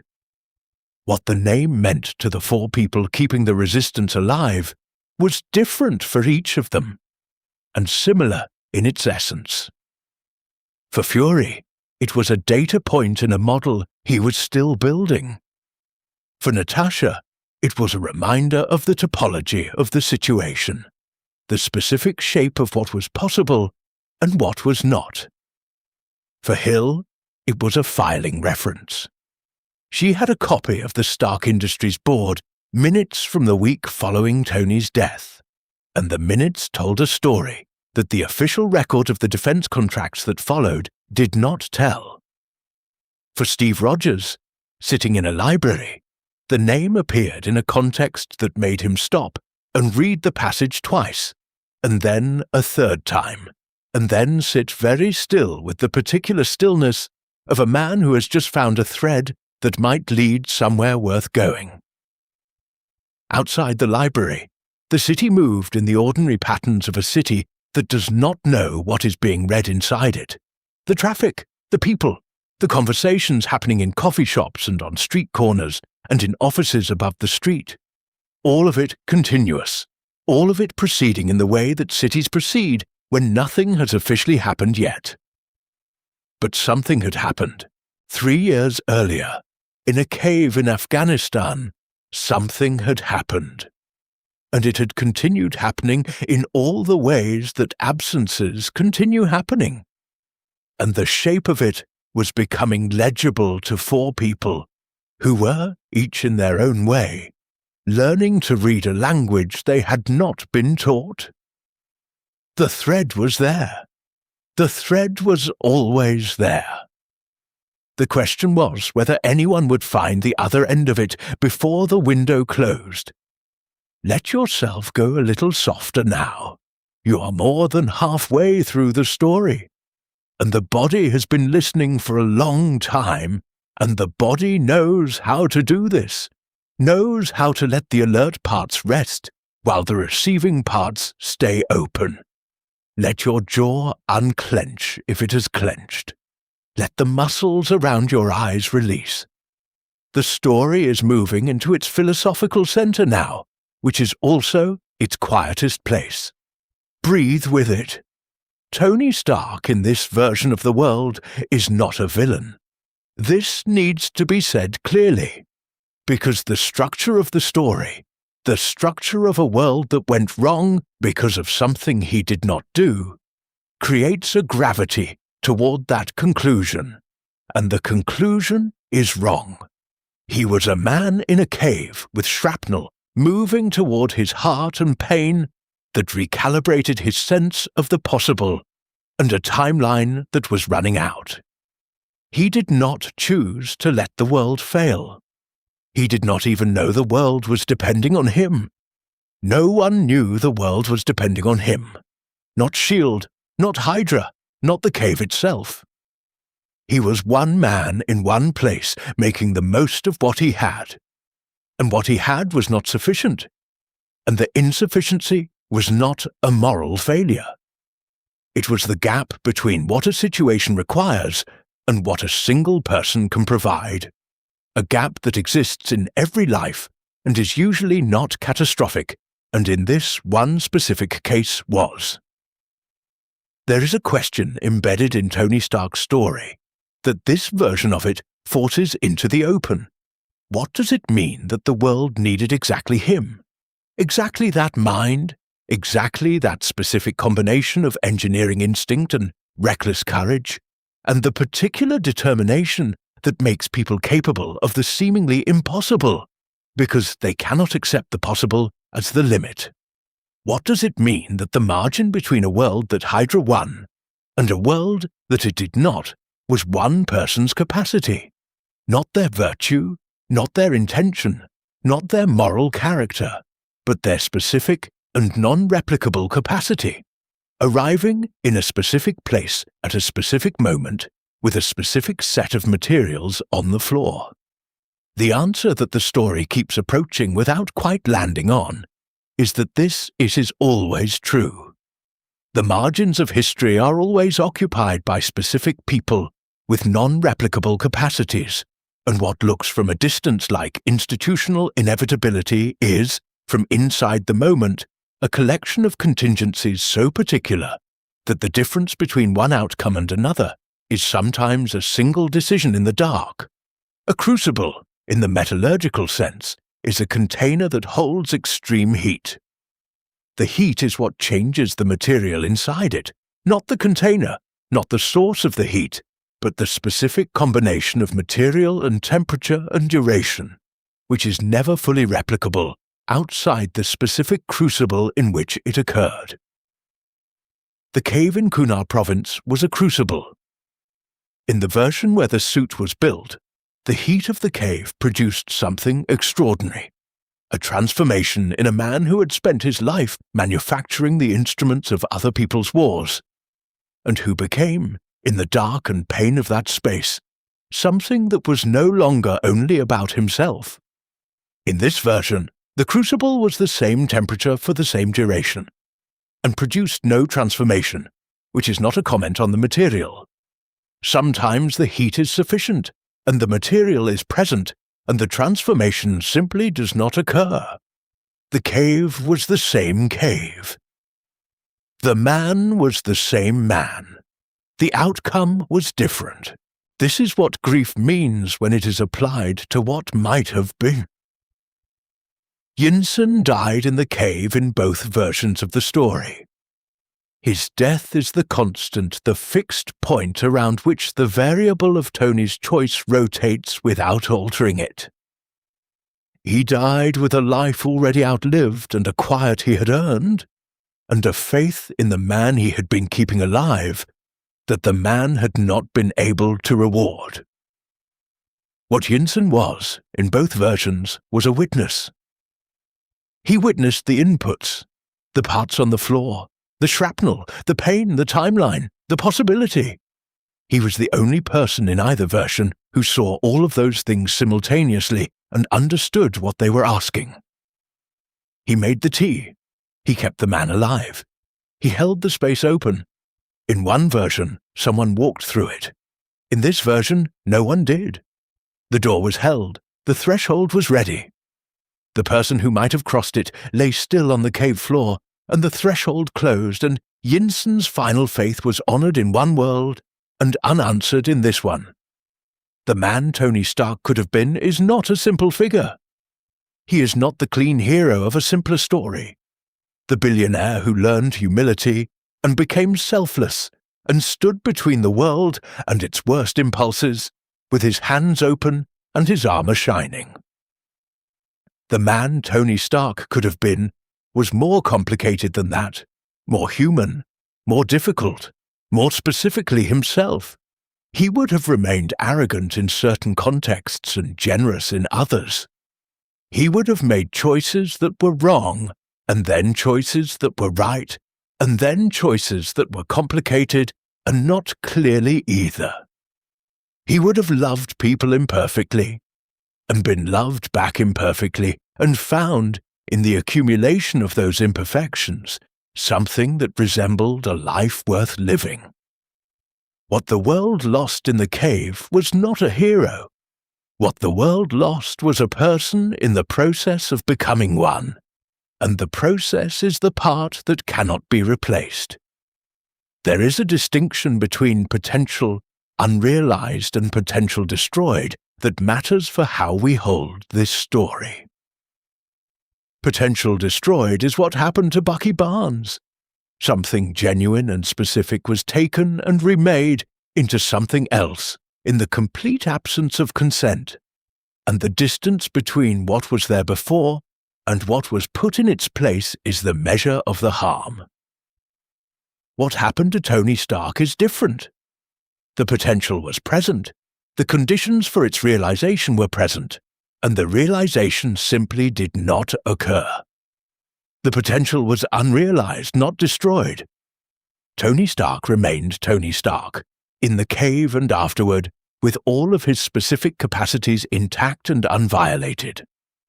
The failure, if it can be called a failure without misrepresenting its nature, was the failure of the crucible to achieve ignition. The material was there, the heat was there, the ignition did not happen. The distinction matters because it changes the relationship between grief and blame. There is real grief here. There is no blame. The choice that Tony Stark did not make was not the choice to be a hero. It was smaller than that and larger than that simultaneously. It was the choice to believe, in a cave with shrapnel moving toward his heart, that the action available to him was worth attempting even given the probability of its failure. That is the core of the thing, not the genius, not the materials, not the engineering capacity that could see the suit in the scattered parts of a missile. All of those were present. What was absent was the belief in the worth of the attempt. This is a thing that exists in every person who has ever been in a cave of their own kind. The question of whether what you can see is worth trying for, given the pain, given the cost, given the uncertainty of the outcome. Most of the time, this question is not answered against the backdrop of civilizational stakes. Most of the time, it is answered quietly, in private, with no one keeping score, and the cumulative answer to that question, across all the people asking it simultaneously, is what the world is. There is a child who does not exist in this version of the world. She would have been called Morgan, and she would have had her father's specific quality of attention, the ability to be completely present with whatever was in front of her, the capacity for delight in the details of how things work. She does not exist because her father did not come home from Afghanistan, and the specific life that would have made her possible was not lived. There is a boy in Queens who is not Spider-Man in this version of the world, not because the spider did not bite him, but because the mentor who would have recognized what the bite had made possible was not available to recognize it. There is a woman named Pepper Potts.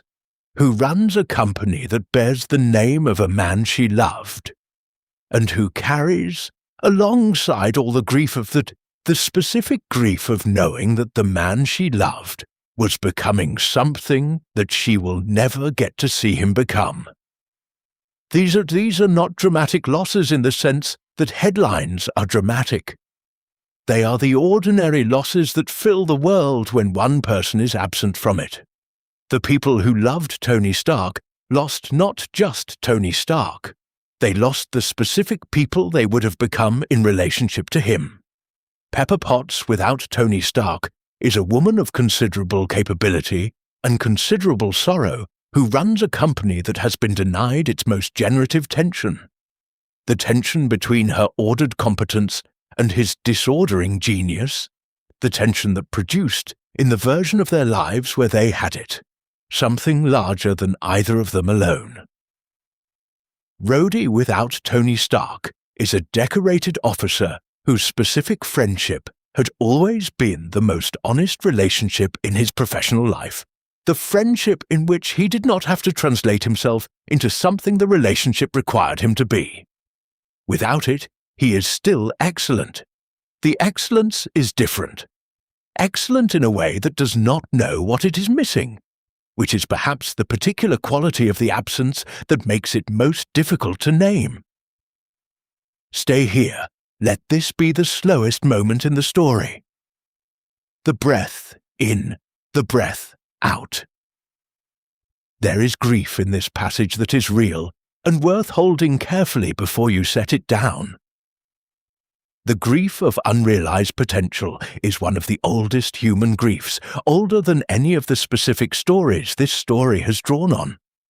Every person who has ever loved someone who did not become what they were capable of becoming knows this grief. Every person who has ever been that someone carries a version of it. This story is asking you to feel it, and then to release it, and then to carry the release into sleep. The feeling comes first, then the release, then the sleep. What a person contributes to the world is not visible while they are contributing it. This is not a comforting truth. It would be more comforting if contribution were traceable in real time, if the specific effect of a specific choice were legible in the moment it was made.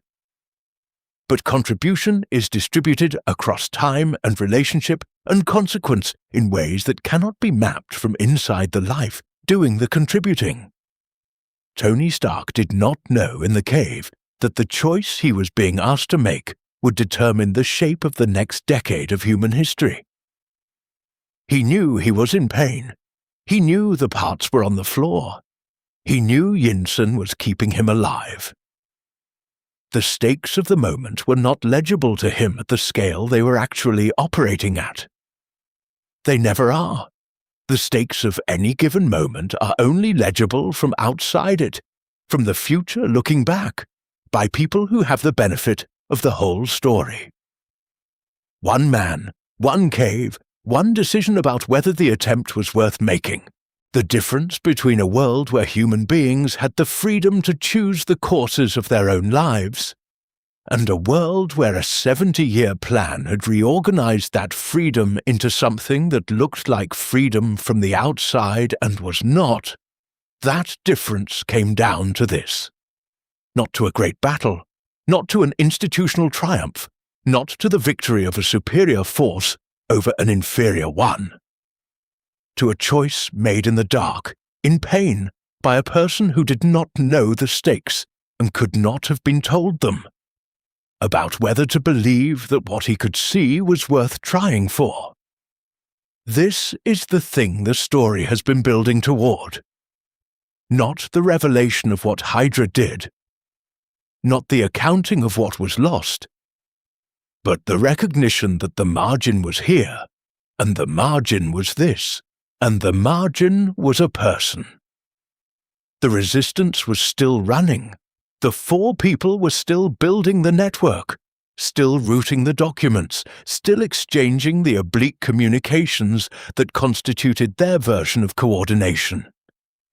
They did not know each other's specific versions of the grief for what might have been. But in each of them, somewhere below the operational layer of what they were doing, there was a space where something burned that was not hope. In the confident sense, but was hope in the older sense, the sense in which hope is not a prediction about the future, but a refusal to act as though the future is already settled. The future was not settled. It never is. Even inside the correction, even inside the architecture of control, the future contained the possibility of something other than what HYDRA had planned. The possibility was small, but it was there. And something in a cryo chamber somewhere, something that was not quite the Winter Soldier and not quite Bucky Barnes, but was the space between them, was keeping it alive too. You are nearly at the end of the story now. Let the breath be very soft, not controlled, not deliberate, just whatever the body wants to do with the air. Let the listening become less focused and more ambient, the way sound becomes ambient when you are almost asleep. Present, not requiring interpretation, simply there. The story has a few more things to offer. Receive them gently. Let them drift. Pepper Potts, 2 years after Tony's death, ran a company with the kind of competence that makes people forget the person performing it is also simultaneously grieving. She had arranged her life around the grief the way you arrange a room around a piece of furniture that cannot be moved, not by ignoring it, but by giving it space, by navigating around it with enough regularity that the navigation becomes natural, becomes the shape of the room itself. She made decisions. She signed the things that needed signing.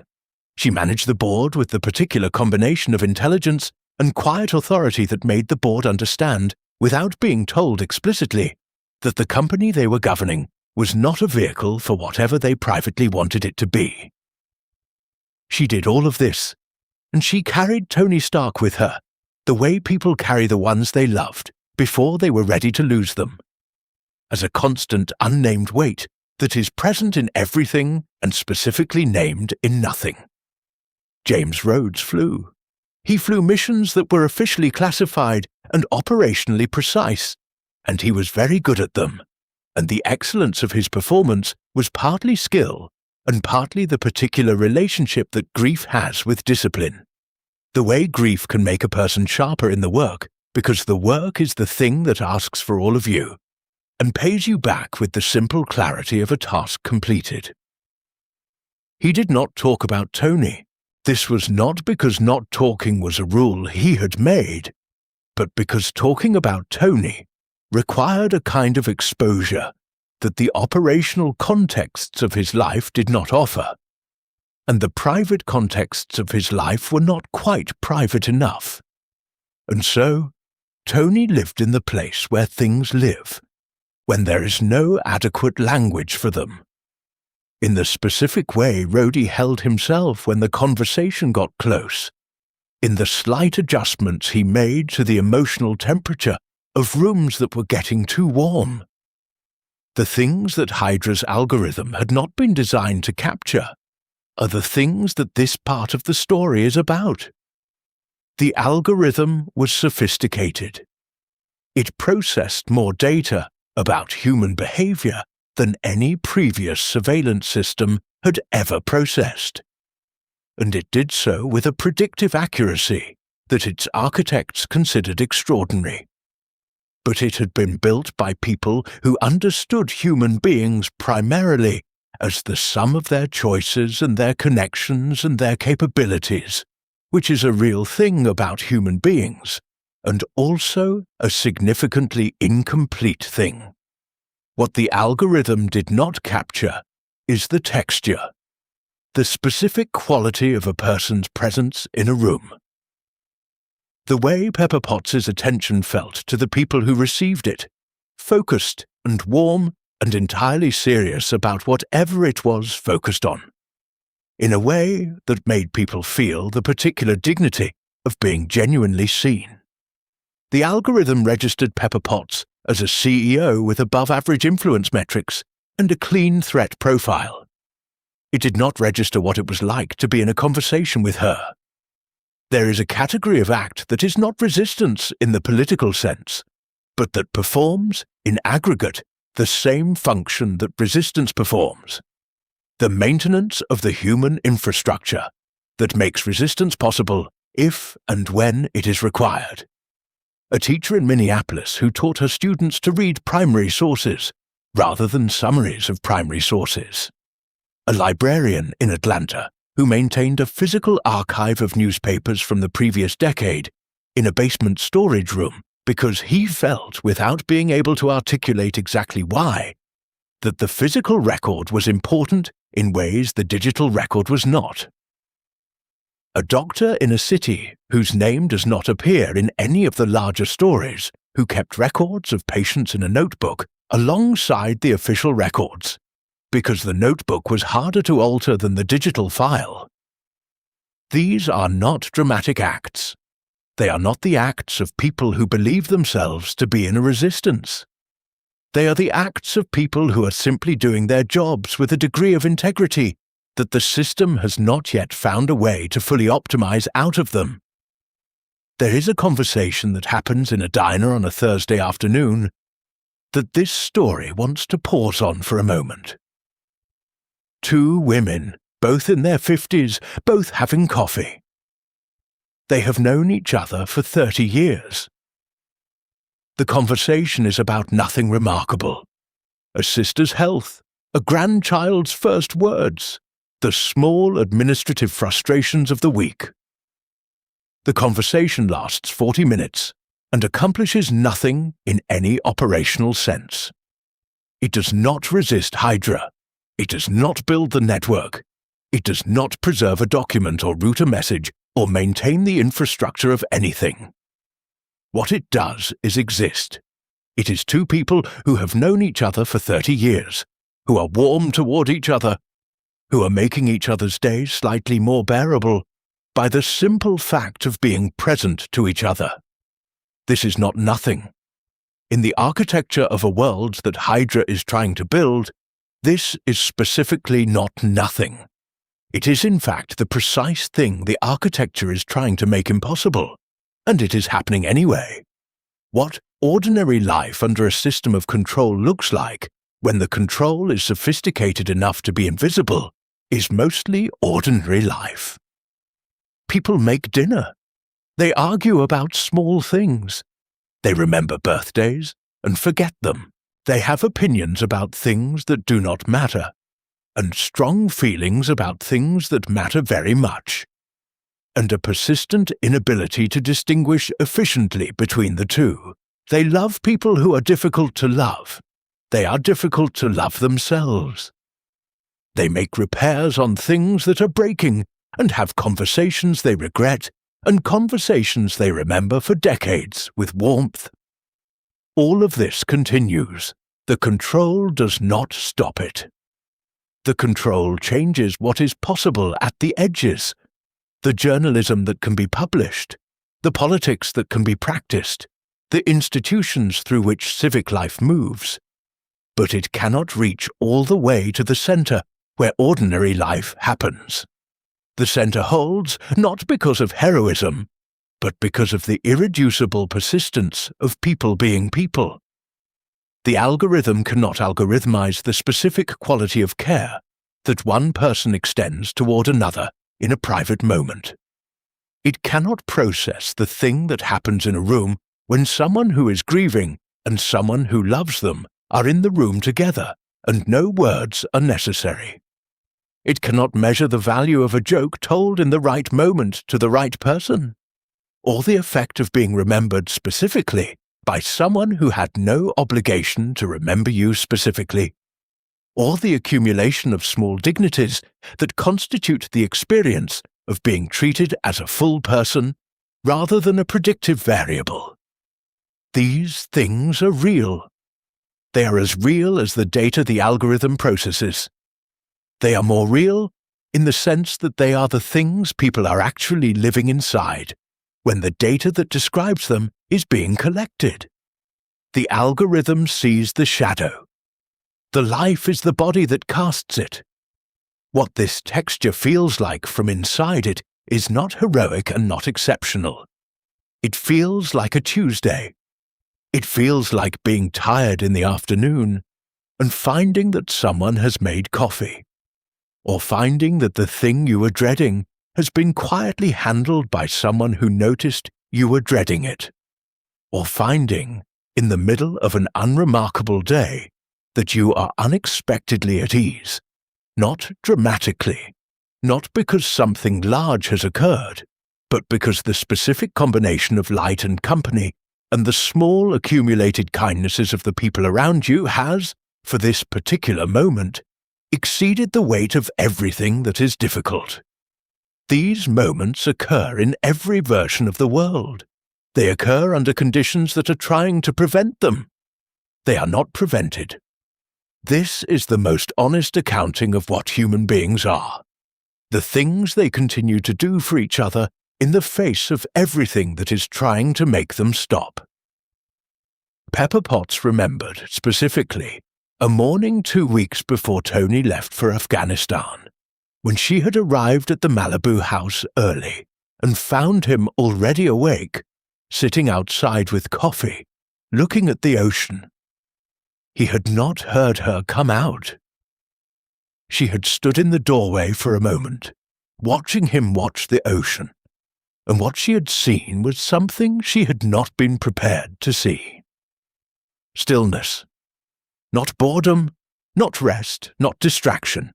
Actual stillness, the kind that occurs in a person when they have, briefly, set down every performance and every agenda and every armored thing, and are simply present in the world for its own sake. She had backed up quietly and made noise coming back through the door, and by the time she reached him, the stillness was gone, and the usual animation was back, and the moment had closed. She had not told him what she had seen. She still thought about it. It was the version of him she missed most specifically. Not the genius, not the wit, not the man who could do impossible things. The man sitting still beside the ocean, not doing anything at all. Rest here. Let the story soften into the background. The breath is slow. The body is heavy in the good way. Nothing is required of you right now. Not attention, not understanding, not even the maintenance of this gentle alertness that has carried you through the story so far. The border between listening and sleeping is dissolving a little. Let it dissolve. The story will finish itself softly on the other side of wherever you drift. The world that still existed inside the world HYDRA had built was not a world of resistance exactly. It was a world of persistence. The persistent world was made of the things that any controlling structure eventually cannot reach. The interior lives of people, the specific quality of their love for the specific people they love, the private jokes and the shared memories and the ordinary sacred accumulation of being known by another person over time. HYDRA could control information. It could reorganize institutions. It could not target the conversation in the diner because the algorithm had not identified it as a threat, and it was not wrong about that. The conversation in the diner was not a threat. It was the thing that threats are made to protect. People carried, without knowing they were carrying it, the capacity for the world to be different than it was. Not abstractly, specifically. They carried the specific way their particular love worked, the specific way their particular attention operated, the specific things they noticed and valued, and the specific forms of courage they were capable of that had nothing to do with the forms of courage the situation was officially asking for. They carried all of this in the ordinary tissue of their ordinary days, and it was invisible, and it was real, and it was the thing that HYDRA had never found a way to process out of the human population, because it was not findable in data. It was the thing that had always been there before the data, the thing the data was a shadow of. It remained. Somewhere in the city, in a building that has no connection to any of the people in this story, a child is learning to read. She is sounding out the letters with her finger on the page, going slowly, making the sounds. She will not remember learning to read. She will not remember this specific afternoon, this specific lamp beside the specific chair, the specific patience of whoever is sitting with her and listening to her get it wrong and get it right and get it almost right. She will simply, at some point in the future, be someone who can read, and the reading will open everything, and none of what it opens will be available to an algorithm, as the causal consequence of an afternoon that the algorithm will never have the capacity to account for. The ember burns. It burns in the ways that embers always burn. Not brightly, not dramatically, not in a way that announces its own burning. It simply is, and it continues, and the night around it is cold, and it continues. Let the breath slow all the way down. You are very nearly at the end now. Not just the end of the story, but the end of the night's long journey. The room around you has been here the whole time, quietly holding you while the story moved through its worlds and its people and its weight. You are still here. The room is still here. And the story has one more thing to offer before it releases you into sleep. A return to the place where it began. The cave in Kunar Province was a physical place with physical walls and physical cold and the physical presence of two men and a pile of scattered components. It was also, like all the places in which the crucial things occur, more than a physical place. Caves have served as the setting for transformation since before human beings had language adequate to describe what transformation is. They are the oldest human symbol of the threshold, the place of entry and exit, the place where the dark is enclosed and therefore survivable, the place where the person who enters is not quite the same person who exits, because the enclosed dark has done something to them that open space cannot. The cave is where the chrysalis happens. It is also where the chrysalis sometimes fails to open. Both of these things are true of caves. Both of these things have always been true of people too. Every person has a cave. Not literally, though some people's caves are literal, are physical places of constraint and limitation, and the specific cruelty of being reduced to the simplest questions of survival. But the cave as a category of experience is not rare. It is the moment of reduced circumstance in which the ordinary scaffolding of a life has been removed. And what remains is the most fundamental version of the question: what are you going to do with what you have, in this specific place, with this specific pain, with the specific materials that are available to you here? Every person meets this question at least once. Most people meet it several times. The question is not optional. The cave arrives when it arrives, regardless of preparation, regardless of deserving. Tony Stark's cave had missile parts and shrapnel, and a quiet doctor who held the space open. Your cave has whatever your cave has. The conditions of the cave are not the story of the cave. The story of the cave is what the person inside it does with the conditions. And the thing that this long telling has been moving toward, in its slow and careful way, is not a judgment about what Tony Stark did or did not do. It is an honoring of the question itself. The question that the cave poses. The question that is the attempt worth making? Not whether it will succeed, not whether there is sufficient reason to believe in the outcome. Simply, is the attempt worth making?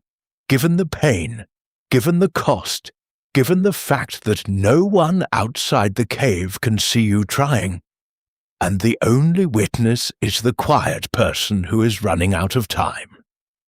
The choices made in caves are not witnessed in the way that choices made in public are witnessed. No one is taking notes. No one is measuring the outcome against a benchmark. There is only the person and the material and the decision about whether to begin. This is the category of choice that constitutes most of the choices that constitute a life, made in the absence of an audience, without the expectation of recognition, with the knowledge that the attempt might fail, and that the failure will be as private as the attempt. These choices are the most real choices.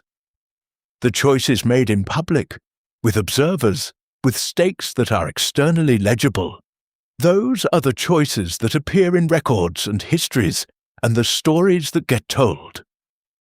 But the choices made in caves, alone, in the dark, with no one watching, those are the choices that the world is actually made of. The people who make the attempt, who look at the cave floor with the parts scattered on it and find the shape of something worth trying, are not different in kind from the people who do not. They are not braver in some absolute sense, not more virtuous, not in possession of a moral quality that the others lack. They are people in whom the specific combination of pain and possibility and timing and the particular quality of whoever is holding the space open for them has aligned in a way that produces the decision to begin. The alignment is not guaranteed. It is not reproducible. It is the result of conditions that cannot be fully controlled or predicted. Inside a person who cannot be fully known, even by themselves, sometimes the alignment occurs. Sometimes it does not. Both outcomes are human outcomes. Both tell the truth about what it is to be a person in a cave. What gets built in the dark is always imperfect. The suit Tony Stark built in the cave, in the version of the story where it was built, was crude and heavy and barely functional, and almost killed him, and worked just well enough. It was not the suit of later iterations, the graceful, refined, deeply developed version that years of subsequent work produced. It was the first draft of the suit. First drafts are always like this. They are evidence of the attempt rather than the mastery, the proof that someone began, not the proof that someone finished. Beginning is harder than finishing in most cases, because beginning requires the belief in the worth of the attempt in the complete absence of evidence that the attempt will produce anything. The suit that almost killed him was the evidence that made everything else possible. The suit that almost killed him was the beginning. You are carrying something right now into this night. Everyone carries something. There is a cave somewhere in your experience, or there will be, or there has been, where the material is scattered on the floor, and the pain is present, and the timeline is unclear, and the question is whether the attempt is worth making. This story is not telling you the answer to that question. This story does not know your specific cave, your specific pain, your specific scattered parts, your specific version of the quiet person holding the space open. What this story is telling you is that the question itself is the thing that matters. The question is what makes you a person in a cave, rather than simply a person in the dark. The dark and the cave are different. The cave has walls, which means it has an exit. It always has an exit, even when the exit is not visible. This story has been about a world that went wrong because of a choice that was not made. But it has also been about all the choices that were made, continuously, in the space that the missing choice created. The 4 people who kept the network alive, the child learning to read, the teacher maintaining the archive, the two women in the diner having coffee, the ember that remained. The world that HYDRA built was real in this story, and it was also not the whole story, because it never is. The controlling structure is never the whole story. The whole story always includes the people living inside the controlling structure, who are, by the simple fact of their specific humanity, doing things that the structure cannot fully account for and cannot fully control. The whole story always includes the cave that has not been entered yet, the material that has not been assembled yet, the attempt that has not been made yet. The story is never finished. It is always in the middle of something. Let the breath be very gentle now. In slowly as it wants to come. Out as slowly as it wants to go. The story is releasing you. It has given you what it had to give, and it is setting you down now, carefully, the way you set down something you have been carrying for a long time. With care, with the awareness of what the carrying was, with the intention of rest. The room is here, the night is here. The people you love are existing somewhere in the world, in their own rooms, their own nights, their own versions of the cave, or the coming out of it, or the moment between. You are here. This is enough. If this story carried you somewhere tonight, leave a note when you wake. Let the channel know where in the world you were listening from, and what time the night was when the words found you. The comments are the record of all of the different places and all of the different nights where this kind of story has been useful. And that record is worth keeping. And if there is a story you want to hear, a universe you want to enter slowly, a law you want carried through the quiet, leave that too. The next story is already being built. It will be waiting when you return. The cave is behind you now. Whatever you carried into this night, you can leave it here, at the edge of the story, in the territory between listening and sleeping. You do not have to carry it further. The night will hold it for you. The body is heavy, the breath is slow. The mind is doing what minds do when they have been given something real to hold. It is releasing it slowly, in the way that deep water releases what it has absorbed. Gradually, without drama, without announcement. Somewhere in the distance, the story continues. The network, the resistance, the child and the letters on the page, the ember. But that part of the story is not for tonight. Tonight, you have gone as far as you are being asked to go. The rest is somewhere ahead, on the other side of this particular sleep, available when you are ready for it. For now, the breath is the only story. In, out, in, out. The room is the only place. The night is the only time. The body knows how to do the rest. Let it do the rest. You are almost gone. Let the last remaining alertness dissolve.